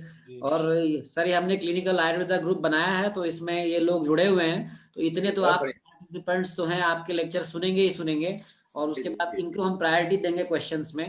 आपको भी मैं, जो फेसबुक पे जो लोग हैं, मैं आपको इन्वाइट करना चाहता हूं कि आप भी हमारे इस क्लिनिकल आयुर्वेदा व्हाट्सएप ग्रुप में जुड़िए। इसके लिए आपको गूगल फॉर्म भरना होगा और आप जो है वो इस ग्रुप में जुड़ सकते हैं। आपके भी प्रश्न लेंगे, ऐसा नहीं है, हम फेसबुक पे मैसेंजर आपके भी प्रश्न लेंगे, लेकिन हम इनको प्रायोरिटी देंगे क्योंकि ये सबसे पहले इंटरेक्ट करेंगे। तो हाँ, तो रजनीश शर्मा जी और पूर्णेश साहू जी, पहले रजनीश शर्मा जी के पास मैं आता हूँ जी। रजनीश शर्मा जी, आप अनम्यूट करिए, पूछिए, आज हमारे पास पूरा समय है जी। हेलो। हाँ बोलिए, नमस्कार। नमस्कार सर जी। सर मैंने तो ये कंफर्म करना था, अभी आपने बताया कि अर्श रोग में बस्ती नहीं देना चाहिए। अनुवासन बस्ती, वैसे तो बस्ती दे सकते हैं, ऐसा नहीं है, कहीं भी अयोग्य है तो भी बस्ती दे सकते हैं। जैसे अपन देते ही हैं इसमें, अर्श के रोग में जातकारी तैल की बस्ती देते हैं स्तंभनार करने के लिए, काशी शादी तैल की बस्ती देते हैं। हाँ सर, मैंने पिपली अनुवासन तेल से बस्ती दी, काफी पेशेंट को रिलीफ मिला। बिल्कुल बिल्कुल दे सकते हैं। देखिए कई चीज, जैसे मैंने बताया कि वमन उधर रोग में नहीं कराना चाहिए, गुल्म में नहीं कराना चाहिए, लेकिन जब गुल्म अध्याय पढ़ेंगे आप, यस सर, वहां स्पष्ट लिखा वात गुल्मे कफो वृद्धो हत्योग्नि अरुच्यमति हल्लासम गौरवम तंद्रा जने तुल्य कुजितम, यानी जहाँ अयोग है वो उपयुक्त अनुसार उसके लक्षण यदि उत्पन्न होते हैं तो उसके तदनुसार आप पंचकर्म करा सकते हैं। Okay sir. सर एक कंफर्म करना था, जैसे अभी आपने बोला जो स्थापन बस्ती देते हैं उसमें जो कलक द्रव डालते हैं, अगर वो फ्रेश नहीं मिलते तो क्या करेंगे उनका? फ्रेश मिलने की आवश्यकता नहीं है, चूर्ण से कलक बनाइए ना। जैसे अभी मैंने मेहर यूनिवर्सिटी बताई, तो उसमें हमने सरसों का कल डाला है 20 ग्राम, सरसों फ्लो करके और उसका चटनी बना लीजिए, ये कल हो गया। Okay sir. इसका ध्यान देना है कि एनीमा केन से बस्ती नहीं जाएगी, ये बस्ती पुटक के माध्यम से आपको देना पड़ेगा। ओके सर, वहां बस्ती भी कल्क पड़ता है, घृत पड़ता है, वो आप ओके। एनीमा कैंसर देंगे तो बहुत आपको परेशानी जाएगी। इसलिए बस्ती प्रोडक्ट के माध्यम से जैसे मैंने आपको बताया वो आप देंगे तो आसानी से बस्ती प्रवेशित हो जाएगी। ये सर हम तो अनीमा कैन से देते, उससे दिक्कत तो बहुत आती है अनीमा कैन से सर। तो ये चालू करिए ना, क्या दिक्कत है? बस्ती नेत्र बाजार में उपलब्ध है। हाँ सर, उनमें वही 3 अब ट्राई। गड़काएँ होते हैं, वो 4 अंगुल आराम से प्रवेश करिए। और जो दूध के पैकेट आते हैं ना, आप बाजार में जाएँगे तो 300 yes ml, sir. 400 ml, 500 ml के मिल जाते हैं। उसको अच्छी तरह यस सर। बांध करके जो शास्त्र विधि बताई है और बस्ती ओके दीजिए। सर। एक ही दवा में, वो प्रैक्टिस करना पड़ेगी, क्योंकि बस्ती को एक ही दवा में देना चाहिए। बार-बार अगर आपने ऐसा दबाया फिर ऐसा किया तो फिर तकलीफ होती है। तो उसको थोड़ा प्रैक्टिस करेंगे, लेकिन वही श्रेष्ठ है। आजकल मैं जहाँ-जहाँ जाता हूँ, वहाँ मैं यही करा के आता हूँ, तभी छोड़ता हूँ उनका पीछा। एनीमा कैन से आप बस्ती नहीं दे सकते। हाँ सर, उससे सक्सेस नहीं, रिजल्ट नहीं अच्छा मिलता। नहीं, जाएगा नहीं, हम्म। इतना प्रेशर है। या फिर आप बहुत ऊँचे ले जाइए तब जाके वो होगा। सर हाँ हम काफी ऊंचा रखते हैं उसको, फिर भी वो दिक्कत वो करता भी है नहीं सर। जाएगा, वो भी नहीं जाएगा। यदि कल्क डाला है तो हम एक रास्ता बताते हैं आपको कि ओके सर। कल्क की औषधियों को काढ़े में मिला दीजिए पकाते वक्त। जैसे ओके मैंने सर। अभी अम्लवेतस का बताया ना, पंचकोल ठारबस्ती में, यस पंचकोल सर। में आप अम्लवेतस मिला के काढ़ा बना लीजिए। अगर ओके नहीं है सर। बस्ती पोटक, अच्छा है। इससे बस्ती पोटक के माध्यम से अगर आप नहीं दे पाते तो ऐसा प्रयोग कर सकते हैं। Okay sir, thank you sir, thank you. आपकी आवाज नहीं आ रही है नवीन जी, म्यूट कर जी, लीजिए। पुर्णेश साहू जी, आप अपना सवाल पूछिए। आपको अनम्यूट कर दिया है मैंने। अपना जी परिचय प्रणाम सर। पुर्णेश साहू जी, जी अपना नमस्कार, परिचय जरूर दीजिए। नमस्कार। जी जी सर। ये फेसबुक पर सर भी लाइव है, आप लोग जाने। जी जी सर। सर जैसे पथरी में अपन कौन सी सर बस्ती अपना प्रयोग कर परिचय सकते हैं दीजिए, पथरी सर अपना पेशेंट में? परिचय दे दीजिए सर। परिचय दे दीजिए। मैं डॉक्टर पूर्णेश साहू सर, रायपुर छत्तीसगढ़ से। अरे साहू जी, आप तो पहचानते हो ना मेरे को। जी जी सर। आप कहाँ पर सचिवालय में है, कहाँ पर है, डायरेक्टरेट में है क्या? नहीं नहीं नहीं सर, नहीं अच्छा, वो नहीं सर, साहू मैं दूसरे हैं। अभी वो दूसरे हैं सर, साहू सर जो है। हाँ, वो मैं हमारे स्टूडेंट रहा जूनियर हूँ है, सर। ज्वाइंट डायरेक्टर है वो। आप आते रहे सर, कॉलेज में मिला हूँ मैं आपसे। जी ऐसा जी। ऐसा ऐसा। हाँ बोलिए, क्या प्रश्न है? सर मैं पूछ रहा था सर, ये असमरी में अपन कौन सा बस्ती दे सकते हैं क्या, मूत्राशय इसमें जैसे शोधन के उसमें लिए? ऐसा करिए, 50 ग्राम वरुणादि क्वाथ और तृण जी पंचमूल क्वाथ 50 ग्राम। ये 100 जी ग्राम सर। हो गया। 1200 ml पानी में इसको पकाइए 300 ml शेष रहने तक। इस जी जी सर। 300 ml को छान लीजिए काढ़े को, और जी इसमें यवक क्षार 10 ग्राम, सैंधव 5 यस ग्राम, सर। गौमूत्र 50 यस सर। ग्राम, गौमूत्र ना मिले तो गौमूत्र अर्क, ये मिलाकर यस सर। लगातार आप 7 बस्तियां दीजिए। और 7 दिन के जी बाद सर। फिर दूसरा कोर्स करिए। ऐसे 3 जी सर। कोर्स करेंगे तो निश्चित रूप से अक्षमरी में लाभ प्राप्त होगा। जी जी सर।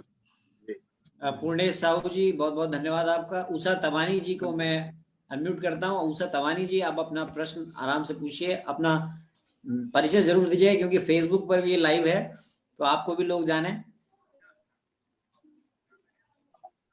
उषा जी अनम्यूट करिए।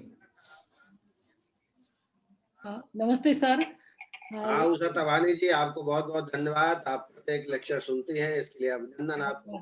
Thank you sir. हाँ थैंक यू सर। मेरा प्रश्न ये है, इंद्रलोक में कौन सा बस्ती देना चाहिए? क्या चीज, फिर से रिपीट करिए। इंद्रलोक। इंद्रलोक में, हाँ। इंद्रलोक में ऐसा कोई डायरेक्ट उल्लेख नहीं है बस्ती का, लेकिन जो हम इंद्रलोक की औषधियों का प्रयोग लेप के लिए करते हैं, उन्हीं का काढ़ा बना करके आप बस्ती दे सकते हैं। जैसे काला तिल है, आंवला है, ना ये कमल केसर है, इन औषधि, ब्राह्मी है, शंख पुष्पी है, इनका काढ़ा बना लीजिए 300 ml, और इसमें शतावरी घृत या सुगंधा घृत या ब्राह्मी घृत डाल दीजिए करीब 50 ml, सैंधव 2.5 ग्राम, और ये बस्ती तैयार कर सकते हैं। इसलिए शास्त्र में कहा गया है कि बस्ती की कल्पना हजारों हजार हो सकती है। तो आप अपने बुद्धि से आप इसको बना सकते हैं, क्योंकि बस्ती का अलग से इंद्रलोक में कहीं शास्त्रों में वर्णन प्राप्त नहीं होता है। लेकिन जो औषधियां हम कल्क के रूप में प्रयोग करते हैं लेपन के लिए, उनका काढ़ा बना के आप बस्ती दे सकते हैं। Okay sir, okay, thank you sir, thank you. बस्ती का लाभ जो होता है ना, बस्ती का जो लाभ होता है वो आपाद तल मूर्धस्थान दोषान पक्वा से वीरेण बस्ती आदत्ते खस्तो और को भूर सानी। यद्वद कुसुम सम्मिश्रा त्वयाद रागम हरे देहात निरूहो निर्हन मलान। तो पक्वाशय गद्दी गई बस्ती उचिरा प्रदेश में जाकर भी पोषण कर सकती है। Okay sir, thank you. चलिए उषा दवानी जी, आपने आपके प्रश्न का आपको उत्तर मिल गया होगा। मैं कुछ जो है, चूंकि हमारे साथ जूम पे जो लोग जुड़े हैं उनमें से किसी का और भी प्रश्न हो तो हमारे साथ वैद्य उमाशंकर निगम सर जुड़े हुए हैं और साथ में वैद्य अरविंद पाठक जी में और हम भी हैं। आप पूछ सकते हैं सर, बहुत सारे सवाल हैं फेसबुक पे। मैं अब उनमें से कुछ सवाल ले लेता हूँ। अश्विन निर्मल जी पूछते हैं, sir in spite of using metal और plastic cannulas we are using a rubber catheter of 12 member with creating a perforation in size of Yava Akriti. Sir, it's found very easy and zero complications of netra dosh. Please guide me. Is it okay? मैंने आपको पहले ही कहा कि पहले हम लोग कांसा के पीतल के सब करते थे, आजकल तो कैथेटर का जमाना है। आप 7 नंबर से 12 नंबर के बीच कैथेटर चयन कर लीजिए। एक ध्यान रखिए, कैथेटर में पार्श्व छिद्र होता है, उसको वहां से कट कर दीजिए और उसको थोड़ा चिकना कर लीजिए। बस इतना ध्यान रखना है आपको। बाकी बिल्कुल उसमें 4 अंगुल पे निशान डाल दीजिए ताकि कैथेटर में पता नहीं चलता कितना अंदर प्रवेश कर दिया है हमने। 4 अंगुल जहां हो वहां पर निशान लगा दीजिए और आप बिल्कुल दे सकते हैं। अच्छा, दूसरी बात, उसमें ह्रस्वम दीर्घम तनु स्थूलम जीर्णम शिथिल बंधनम ये तमाम प्रकार के दोष भी नहीं होते। तो कैथेटर से देना बिल्कुल सही है, आप ठीक कर रहे हैं। तो अश्विन निर्मल जी, आपको जवाब मिल गया होगा। हमारे साथ और भी अगर किसी के मन में कोई प्रश्न हो चिकित्सा से संबंधित तो आप पूछ सकते हैं। Asha Tandel ji, sir as you said we can use plastic bags of different measurement, so is it safe for uterus and other organs? Means can't we use bags made by another material? नहीं, प्लास्टिक बैग थोड़ा sterilise कर लीजिए, थोड़ा सा उसको boil कर लीजिए, यही एक सावधानी है। बाकी इससे बढ़िया कोई और तरीका नहीं। हमने बहुत करके देखा है। पहले हमने जो है बैटर का प्रयोग किया, वो जो है 7 दिन में खराब हो जाता है और तमाम प्रकार के और जो बैग प्लास्टिक के आते हैं वो भी खराब हो जाते हैं। इसलिए यूज एंड थ्रू, तो ये जो प्लास्टिक बैग हैं उनका प्रयोग करिए। फिर बीच बीच में आपसे अगर कोई आपके कोई सवाल वैद्य अरविंद पाठक से हो तो भी आप कर सकते हैं। मैं मंजू भाटिया जी का सवाल है, from where can we get बस्ती पुटक फॉर निरूह बस्ती? एवरीवेयर बस्ती पुटक आपको कहीं में मिल जाएगा, किसी भी शहर में जाइए, प्लास्टिक की दुकानें हैं वहां पर 300, 400, 500 के आपको प्लास्टिक के बैग मिल जाएंगे, वो ले सकते हैं।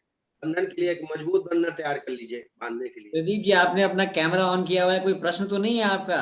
अगर है तो आप हाथ हिलाइए। कोई प्रश्न नहीं है। अच्छा, यहाँ पे जूम पे जो पार्टिसिपेंट्स हैं, आप में से किसी का भी कोई प्रश्न हो तो आप पूछ सकते हैं, आपके पास मौका है। आज हमारे पास समय भी है, रविवार है, आप जितना चाहें उतना समय ले सकते हैं, कोई प्रॉब्लम नहीं है। Asha Tandel ji, in Parkinson's disease how can we give basti easily where movement deformity is present in patients? Parkinson's, जैसा मैंने कल भी बताया था कि ये एक्सटर्नल पिरामिड की व्याधि है। बेसल गैंग्लियन सबस्टेंशिया नाइग्रा इसमें इफेक्टेड होता है और ये वातव व्याधि है। वातव व्याधि में शोधन कर्म बिल्कुल वर्जित है, शोधन नहीं करा सकते, लेकिन वातव व्याधि में मृद शोधन करा सकते हैं, स्नेह शोधन कराने के पश्चात। जहां तक बस्ती देने का बात है, बस्ती आराम से दे सकते हैं, इसमें कोई दिक्कत नहीं है, लिटा करके आप दे सकते हैं। और बस्ती हमेशा ब्राह्मण बस्ती यहाँ दीजिए, जैसे सिद्ध बस्ती है, यापन बस्ती है, और मैं तो देता हूँ इसमें सिद्ध बस्ती। तो कुल कुलत्थानाम काथा मागधिका मधु, और उसमें अश्वगंधा और केवाच भी चूर्ण और डाल देता हूँ और बहुत अच्छी उपयोगी है। तो ये बस्ती आप दे सकते हैं, इसमें कोई परेशानी नहीं है। और अगर वो जल्दी निकल भी जाए तो कोई भी चिंता की बात नहीं है। हालांकि कम मात्रा में देंगे बस्ती तो अधिक देर तक रुकेगी, क्योंकि यापन बस्तियां और सिद्ध बस्तियां इनको रुकना चाहिए, जब तक रुकेंगी नहीं तब तक लाभ नहीं करेगी। इसके अलावा आप अनुवासन दे सकते हैं, जैसे ब्राह्मण बस्ती की, महामास तैल की, अश्वगंधा बलादि तैल की। आप 60 ml मात्रा बस्ती मत दीजिए, 30 ml दीजिए, 20 ml दीजिए और धीरे धीरे प्रवेश करिए शरीर के माध्यम से, तो धारण काल भी अच्छा रहेगा। उषा दवानी जी, आप धन्यवाद दे रही हैं। धन्यवाद आपको जाता है, क्योंकि आप जो है अगर इस सेशन में नहीं पार्टिसिपेट करती तो हम सेशन कैसे चलाते। तो धन्यवाद आप सभी का जो जूम पे जुड़े हैं। आपने आयुर्वेदा जो क्लिनिकल आयुर्वेदा ग्रुप ज्वाइन किया है, आपने हमारा व्हाट्सएप ग्रुप, हम आपके सहयोग के लिए बहुत बहुत आपके आभारी हैं। और जो हमारे साथ 60 लोग इधर देख रहे हैं फेसबुक में, हम आपको भी कहते हैं कि आप भी हमारे साथ इस व्हाट्सएप ग्रुप में ज्वाइन करिए और आपको भी मौका मिलेगा डायरेक्ट इंटरेक्शन का। एनीवे, हम आपके सवाल लेते हैं। आशा टंडेल जी, PCOD patients having ovarian cyst and thickened endometrium is present, what kind of basti we can use? इसमें भी आप लेखन बस्ती दे सकते हैं। लेखन बस्ती में मैंने कई बार बताया है जिसमें त्रिफला, नागरमोथा, सुंठी, गिलोय और विडंग, ये प्रत्येक 40-40 ग्राम लेकर के 300 ml काढ़ा बना लीजिए। फिर गोमूत्र या गोमूत्र अर्क 50 ml और इसमें 10 ग्राम यवक क्षार, 5 ग्राम सेंधव मिला के ये बस्ती आप निरंतर दीजिए। इससे निश्चित रूप से PCOD में लाभ प्राप्त होगा। इसके अलावा एक योग और मैंने बताया था, वो भी आप प्रयोग करें। उसमें कांचनादि, गोक्षुर, पुनर्नवा और नागरमोथा, इसका चूर्ण 1-1 चम्मच दिन में 3 बार देवें और निश्चित रूप से इसमें लाभ आपको प्राप्त। ये अंकुर त्यागी जी हैं, हमारे स्टूडेंट हैं, ये उत्तरांचल आयुर्वेदिक कॉलेज से, ये रुड़की में प्रैक्टिस करते हैं। फेसबुक पे सवाल पूछ रहे हैं अंकुर जी। क्या हाल है आपका? बढ़िया है। आपका सवाल है, क्या सर रेडीमेड निरूह बस्ती कोई कंपनी बनाती है क्या? वैसे कई लोग प्रयास कर रहे हैं। डॉक्टर गुजराती हैं, अगर आप संपर्क करना चाहें तो डॉक्टर गुजराती ने बनाया है, लेकिन वो अशास्त्रीय है। मैं उसको उचित नहीं मानता, क्योंकि जो विधिवत मिलाने की विधि है वो नहीं हो पाएगी। माक्षिकम, लवणम, स्नेहम, कलकम, क्वाथम, इतिक्रमात्, वो नहीं हो पाएगा। वो शुष्क बना के देते हैं, गर्म पानी में घोलकर बस्ती देते हैं, लेकिन वो अक्लासिकल है। जितना लाभ मिलना चाहिए वो नहीं मिलता। कई लोगों ने ऐसी चीजें आविष्कार करने का प्रयास किया, जैसे नस्य कर्म के लिए नस्य यंत्र तैयार किया। अब नस्य यंत्र में बल्ब रहता है, अब बल्ब आपने ज्यादा दबा दिया तो ज्यादा औषधि निकल जाएगी। बेटर है 3 मुट्ठी लेकर के बस्ती लेते उसमें डालकर नली से और आप धमापन रस दीजिए। आप 3 मुट्ठी आप डाल सकते हैं, लेकिन बल्ब में जितना दबा देंगे तो हो सकता है 10 मुट्ठी निकल जाए, पेशेंट मूर्छित हो सकता है। तो ठीक है, जो आप अनुसंधान कर सकते हैं वो करना चाहिए, लेकिन क्लासिकल जो मेथड है तो गड़बड़ ना हो, वो उनमें कोई दिक्कत ना है, ये ध्यान में आपको रखना है। चलिए रजनीश जी, आपका सवाल आप रख लीजिए। आप माइक अनम्यूट करिए, यहाँ पे आपको माइक से डायरेक्ट पूछेंगे। आपको लिखने की जरूरत नहीं है, आप हाथ खड़ा करिए, हम आपका माइक अनम्यूट करेंगे। और बीच में सर को रिलैक्स करते हुए अगर आपके कोई प्रश्न वैद्य अरविंद पाठक जी से भी हैं तो वो भी कर सकते हैं आप। तो कि अरविंद पाठक जी भी कुछ बोले इस ये कार्यक्रम। अरविंद पाठक जी से भी आप डायरेक्ट कैसा लगा? और अरविंद पाठक को मैं आमंत्रित करता हूँ कि अरविंद पाठक जी जो है, तब तक सर थोड़ा रेस्ट कर लेंगे। आप जो है अपना व्याख्यान कुछ इस विषय पे दीजिए, अभी जो हुआ व्याख्यान। मैं ये विषय पे व्याख्यान बाद में दूंगा, लेकिन मुझे ये कहना है कि मैं MD कर रहा था 2011 में भारतीय विद्यापीठ में। तब निगम सर को मैंने देखा था, तब सर जैसे 10 साल पहले दिखते थे, आज भी वैसे ही दिखते हैं। स्मार्ट और हैंडसम दिख रहे हैं। आपने MD वहां से किया है? भारतीय विद्यापीठ से किया है। अच्छा, तो भारतीय विद्यापीठ में तो हम हर साल हर साल जाते थे और अभी भी जा रहे हैं PhD वाइवा के लिए। हर 6 महीने में हम जाते हैं, अभी आते हैं पूना जी। तो चलिए, और किसी? हाँ रजनीश जी, आप सवाल पूछिए, आपको अनम्यूट किया हुआ है, पूछिए। ये सर मैंने अभी व्हाट्सएप में किया, वो एक पेशेंट की सिटी की रिपोर्ट थी सर, मैंने सर से कंफर्म करना था। यहाँ पे शेयर कर सकते हैं, स्क्रीन शेयर कर सकते हैं। अगर आप व्हाट्सएप पे किया तो यहाँ कर दीजिए, मैं आपको अलाउड कर दूंगा। सर मैंने यहीं पे किया, जूम पर किया, सॉरी सर। आप जूम पे कर दीजिए शेयर, कोई बात नहीं। हाँ सर, मेरा यही क्वेश्चन था कि उसको पेशेंट को ना एलोपैथिक डॉक्टर ENT वालों ने यही बोला कि आप नाक की और कान की सर्जरी करवाएंगे, और मैंने उसे आयुर्वेद में बोला कि आप हमारे से नस्य कर्म और कर्मपूर्ण विधि से ट्रीटमेंट ले तो ठीक हो सकते सर ये पेशेंट। तकलीफ क्या है? सर उन्हें साइनस की दिक्कत है, हाइपरट्रॉफी है, बहुत नेजल कैविटी है। फ्रंटल है, मैक्सिलरी साइनस है? मैक्सिलरी साइनस है सर। अच्छा, और क्या तकलीफ है? दर्द वगैरह सर होता है? अभी तो टिनिटस की प्रॉब्लम, मेन तो उसको पेशेंट को टिनिटस की प्रॉब्लम थी सर, कान में आवाजें आ रही हैं उसको। मैंने उसको बोला था ये एक्सरे निकालो, और ENT से उसने सलाह ली, उन्होंने बोला कि हमें इसका सर्जरी ही करेंगे। टिनिटस प्रॉब्लम ठीक किया जा सकता है। आप इसमें पेशेंट को अश्वगंधा, शतावरी और शंख पुष्पी, इनका चूर्ण दीजिए 1-1 चम्मच दिन में 3 बार।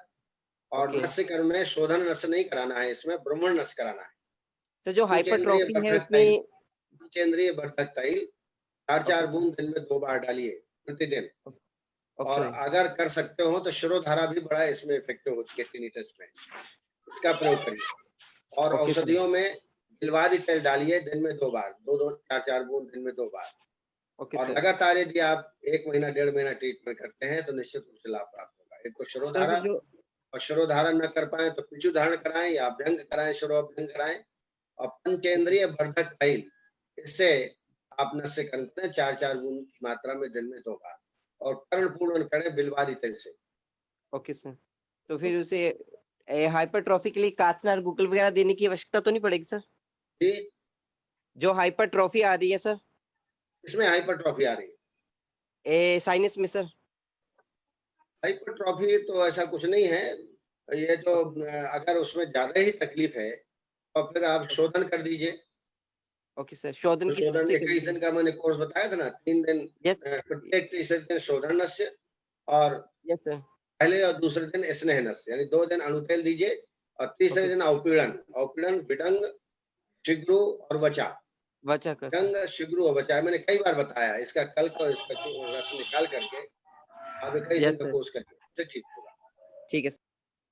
गंभीर चौहान जी कहते हैं, I want to zoom group, what to do, you have to contact with 9410379397 number. Gambhir Chauhan ji, you can just message and that WhatsApp number, you will get the information. Vinteshwari Shrivastava ji विशेष देर ग्रीट कर रही हैं। गुमान सिंह भंडारी जी उत्तरकाशी से हैं। भंडारी साहब, आप लगातार सर के लेक्चर देख रहे हैं उत्तरकाशी से, कैसे हैं आप? बहुत ठंड हो रही होगी वहां पे, बर्फ गिर रखी होगी। चलिए देखते रहिए लेक्चर, अच्छी बात है। प्रश्न भी कर सकते हैं आप गुमान सिंह जी, आप तो वहां पे डिस्पेंसरी में कार्यरत हैं, सवाल हो तो आप करिए ना, आपका सवाल भी यहाँ रखा जाएगा। किरण नायक जी, फाल्गुनी भट्टाचार्य जी, आदित्य त्रिपाठी जी, विकास चौधरी जी, बलविंदर सिंह मलिक जी, अंकुर त्यागी जी, लीलाधर साहू जी छत्तीसगढ़ से हैं, सलोनी गुप्ता जी, अश्विनी निर्मल जी, गंभीर चौहान जी, नंबर है 9410379397। आशुतोष कुमार जी पटना से रोज लेक्चर देखते हैं, अपना परिचय भी देते हैं, आशुतोष कुमार पटना। ये मालूम है, मैं जाता हूँ ना लेक्चर देने, अभी भी आशुतोष जी हमारे प्रिंसिपल का इन्विटेशन आया है कि 7 दिन आप 7 दिन के लिए पटना आइए, तो मैं विचार कर रहा हूँ, अभी टाइम नहीं दिया है, लेकिन मार्च में संभवतः आएंगे। तो आशुतोष जी, सर से आपकी मुलाकात पटना में हो जाएगी, है ना? आप आयुष दर्पण के इस फेसबुक पेज पे फिलहाल आप लेक्चर देखते रहिए। डॉक्टर संगमेश एन धोती गोडार जी, nice informative lecture. Vikesh Mahajan ji, Nirmala सुवाल जी नेपाल से, अरुण शर्मा जी, अस्मिता निर्मल जी, हेमलता जी एस जी, कैसे हैं हेमलता जी? नवीन जी, एक बात मैं कहना चाहूंगा, जी तो सवाल है ना निर्मला सवाल, जी जी जी, वो चाह रही थी कि मैं प्रत्यक्ष प्रदर्शन नाड़ी श्वेत, पटपिंड श्वेत, ध्यानु बस्ती, ग्रीवा बस्ती का दिखाना चाहती हूँ।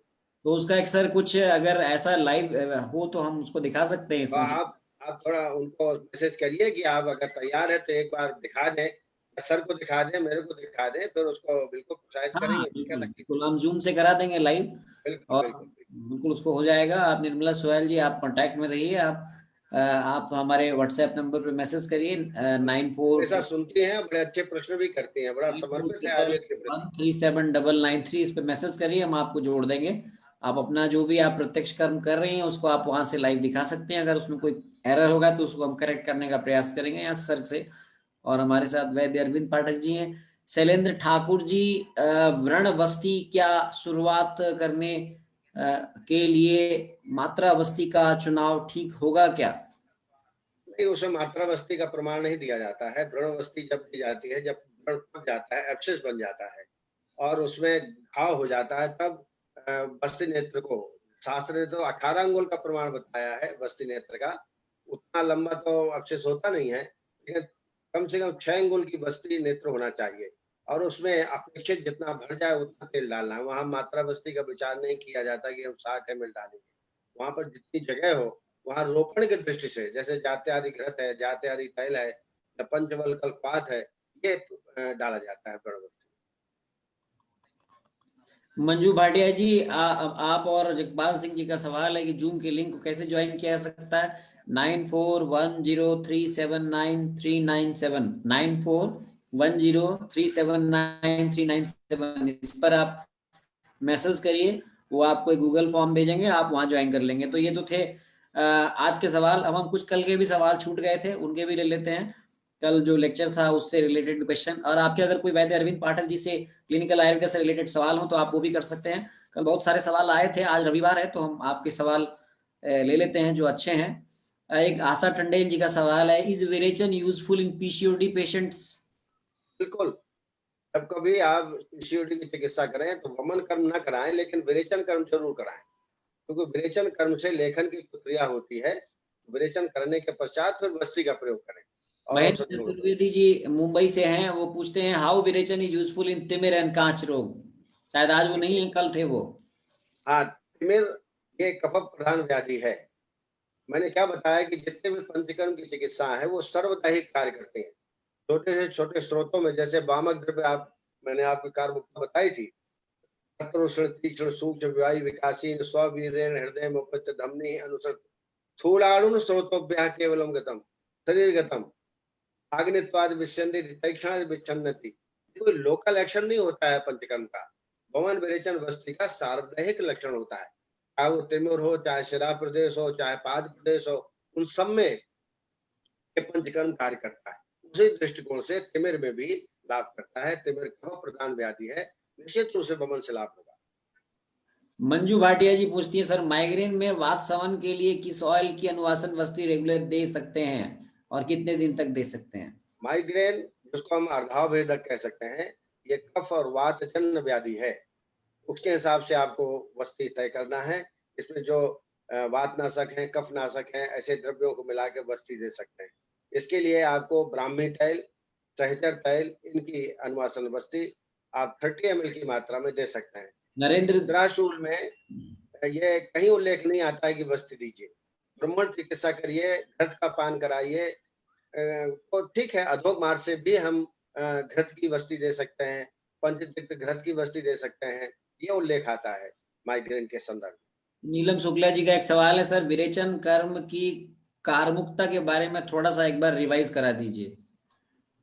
देखिए, विरेचन जो है ये जैसा आप जानते हैं पित्त दोष के लिए श्रेष्ठ है, लेकिन कफ दोष के लिए भी अश्रेष्ठ नहीं है।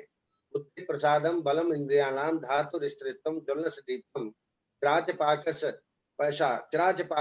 वैसा करोति संशोधन सम्यक उपासमानम। ये वस्ती विरेचन के कारमुक्ता के संदर्भ में एक श्लोक आता है। एक और आता है, मलाप हम रोगरम बल वर्ण प्रसादनम पीत्वा संशोधन सम्यक आयुषा युक्तेचरम। लेकिन इसी कारमुकत्व के बारे में मैंने अभी बताया, इसमें जो गुण होते हैं वामक और विरेचक द्रव्य में समान होते हैं। सिर्फ अंतर यह होता है कि वामक द्रव्य में आग्नेय वायव्य महाभूत होता है, ऊर्ध्वक प्रभाव होता है, और विरेचक औषधियों में जलीय पार्थिव होता है और अधोक प्रभाव होता है। तत्र उष्ण तीक्ष्ण सूक्ष्म विवाही विकासी। अब इसमें अपने गुणों के द्वारा ये हृदयस्थ हो जाते हैं, पहुंच जाते हैं इनका प्रभाव, और हृदय के माध्यम से जो 24 धमनियां होती हैं उसके माध्यम से पूरे शरीर में वामक और विरेचक औषधियों का प्रभाव पहुंचता है। और अणु प्रणो भावात, अणु का मतलब होता है छोटे से छोटे स्रोतों में जाना, और प्रण का मतलब है दोषों को बाहर निकालना। तो ये वामक विरेचक औषधि छोटे से छोटे स्रोतों में जा करके मलों को, दोषों को निकालती है, टॉक्सिक मटेरियल को निकालती है, और वो फिर कोष्ठ में आता है। विद्या विसन्नाद पाकाद स्रोतो विशोधनाद शाखान मुक्ता मलाह कोष्ठम यान्ति वायु से निग्रहात। जब कोष्ठ में दोष आ जाते हैं फिर इसके बाद वमन और विरेचन के द्वारा बाहर निकाल दिए जाते हैं। यही इसकी कारण है। विकास जी आप अपना सवाल पूछिए, आप अनम्यूट कर दिए गए हैं, अनम्यूट करिए और पूछिए, परिचय जरूर दीजिएगा। हाँ प्रणाम सर। नमस्कार। मैं विकास विश्वकर्मा, ये संत कबीर नगर यूपी से बोल रहा हूँ सर। जी बोलिए। तो ये मेरा सवाल इनसे उपाध्याय सर से है।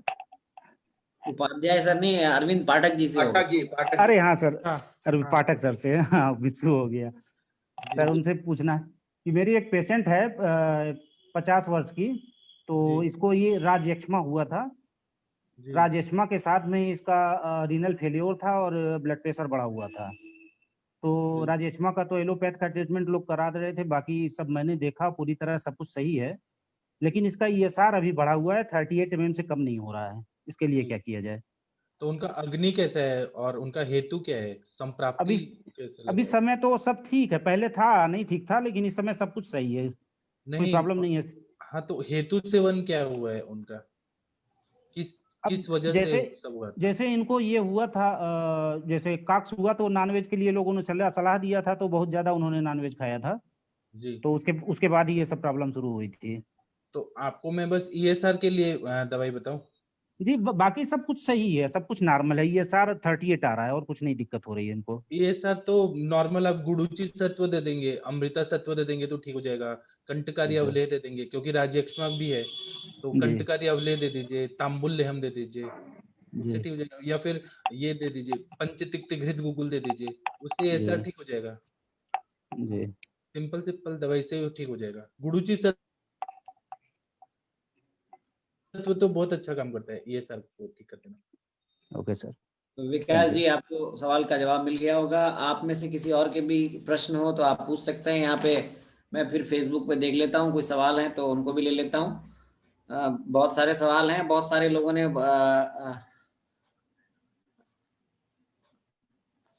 आशा टंडेल जी, बहुत सवाल हैं इनके, कई सवाल हैं। आशा टंडेल जी, आप व्हाट्सएप ग्रुप ज्वाइन करिए, 9410379397 पर आप मैसेज करिए, आपके सारे सवालों का उत्तर मिलेगा। विरेचन सिद्धि के लक्षण में पित्त प्रथम निकलता है, फिर कफ और लास्ट में वायु निष्कासित होता है, तो इस क्रम में पित्त कफ की कितनी क्वांटिटी निकलना सेफ मानी जाती है?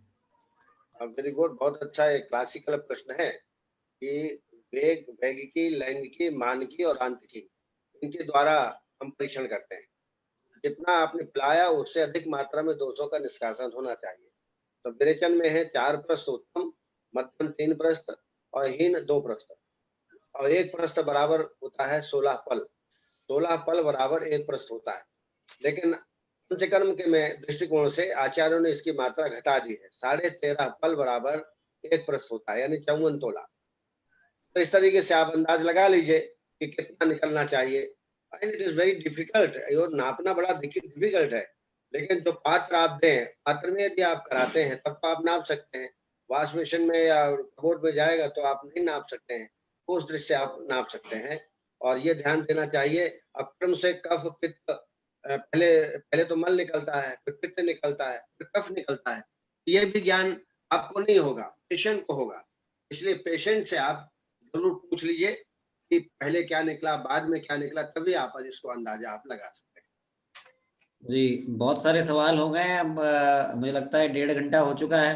हाँ, मेरा कंप्यूटर भी जवाब दे रहा है तो मैं चार्ज कर रहा हूँ। सर का डिस्चार्ज हो रहा है, तो हम यहीं पर सेशन को एंड करते हैं। सोनल पटेल जी, आप पूछ सकते हैं। सोनल पटेल जी, आपका सवाल जो है, आप ऑडियो अनम्यूट करिए और आप सीधे पूछिए ना जी। मैं आपको अनम्यूट करता हूँ, पूछ लीजिए आप डायरेक्ट। नमस्कार सर। जी सर, अगर कोई पंचकर्म कराना ना चाहे तो यही औषधि हम मुख्य मार्ग से दे सकते हैं? देखिए, ये तो बात सही है, कई पेशेंट नहीं तैयार होते हैं या आप काउंसलिंग करने में असमर्थ होते हैं।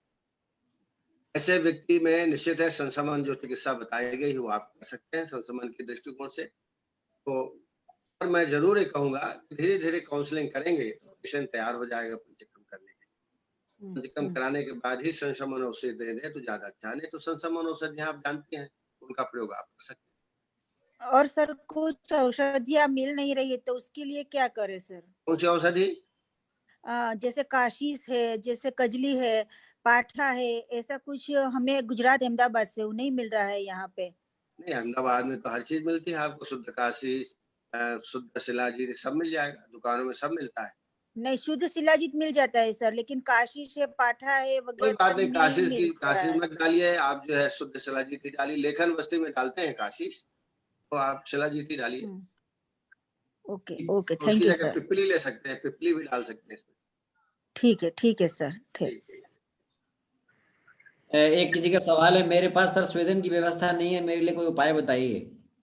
देखिए, स्वेदन में कोई तकलीफ नहीं है, आप कुकर ले लीजिए 10 लीटर का और उसकी सीटी निकाल दीजिए और उसके ऊपर जो गैस की ट्यूब होती है उसको फिट कर दीजिए और उसमें कुकर में आप काढ़ा भर दीजिए जिसका स्वेदन कराना हो।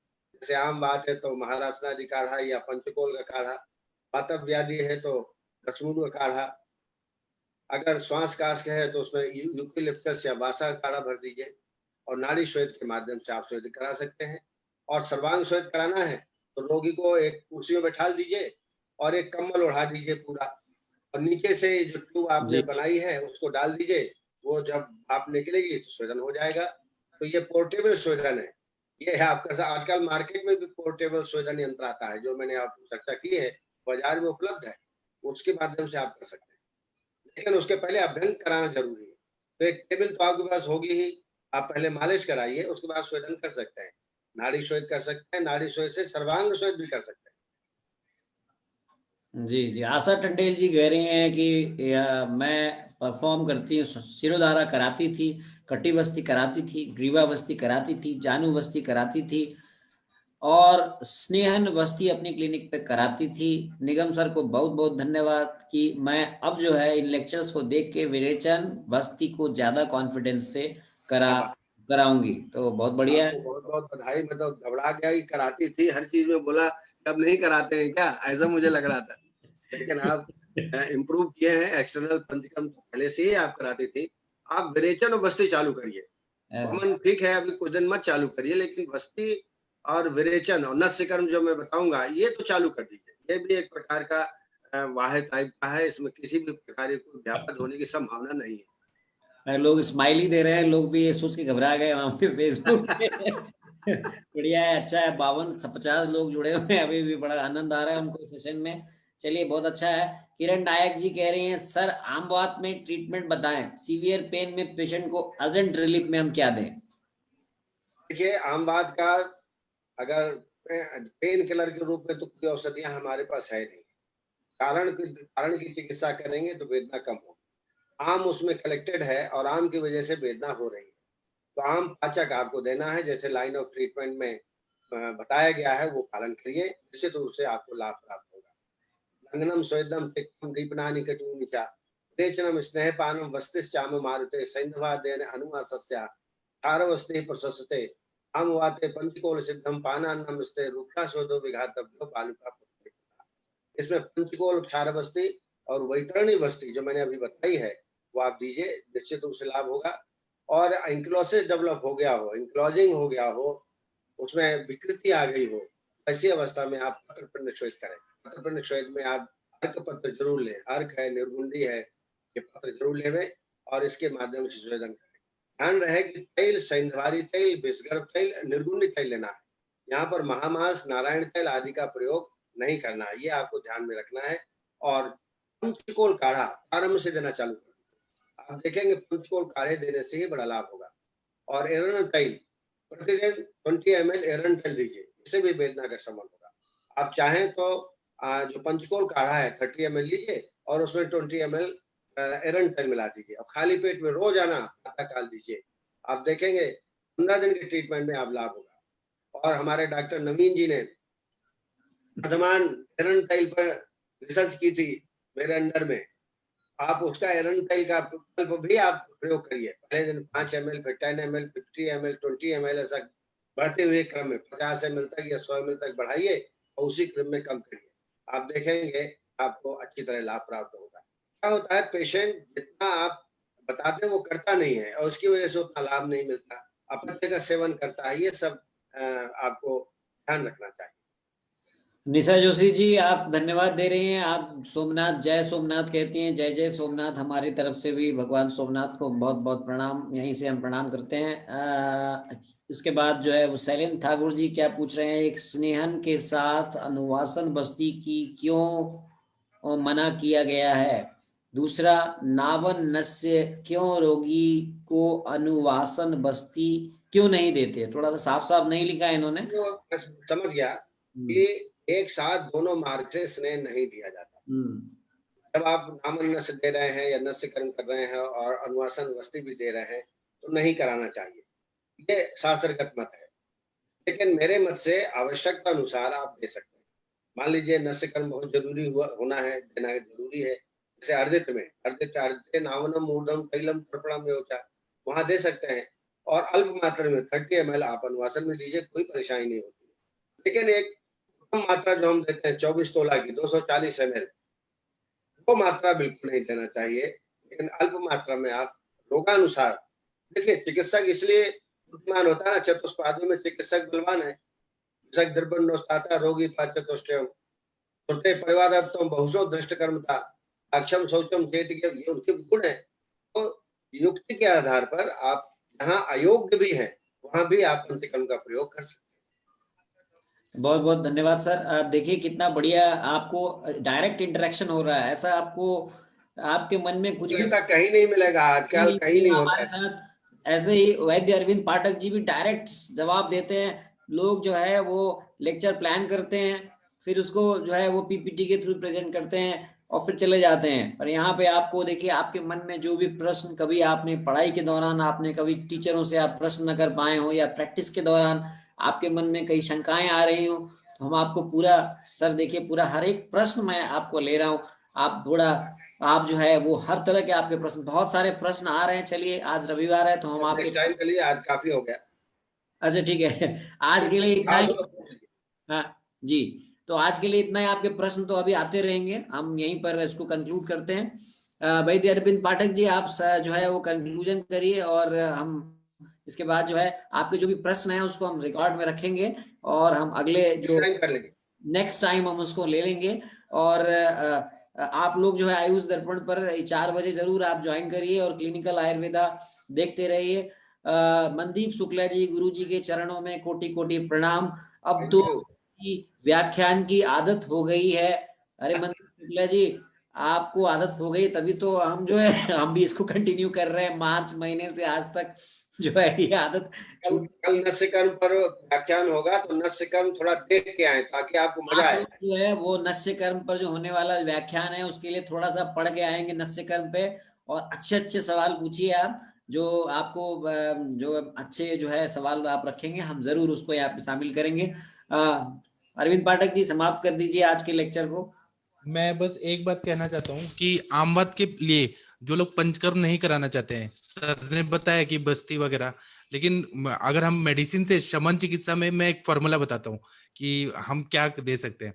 तो बाजरी का जो रोटी होता है, बाजरा, आधा रोटी सुबह दे दीजिए 9 बजे अदरक और लहसुन का चटनी के साथ।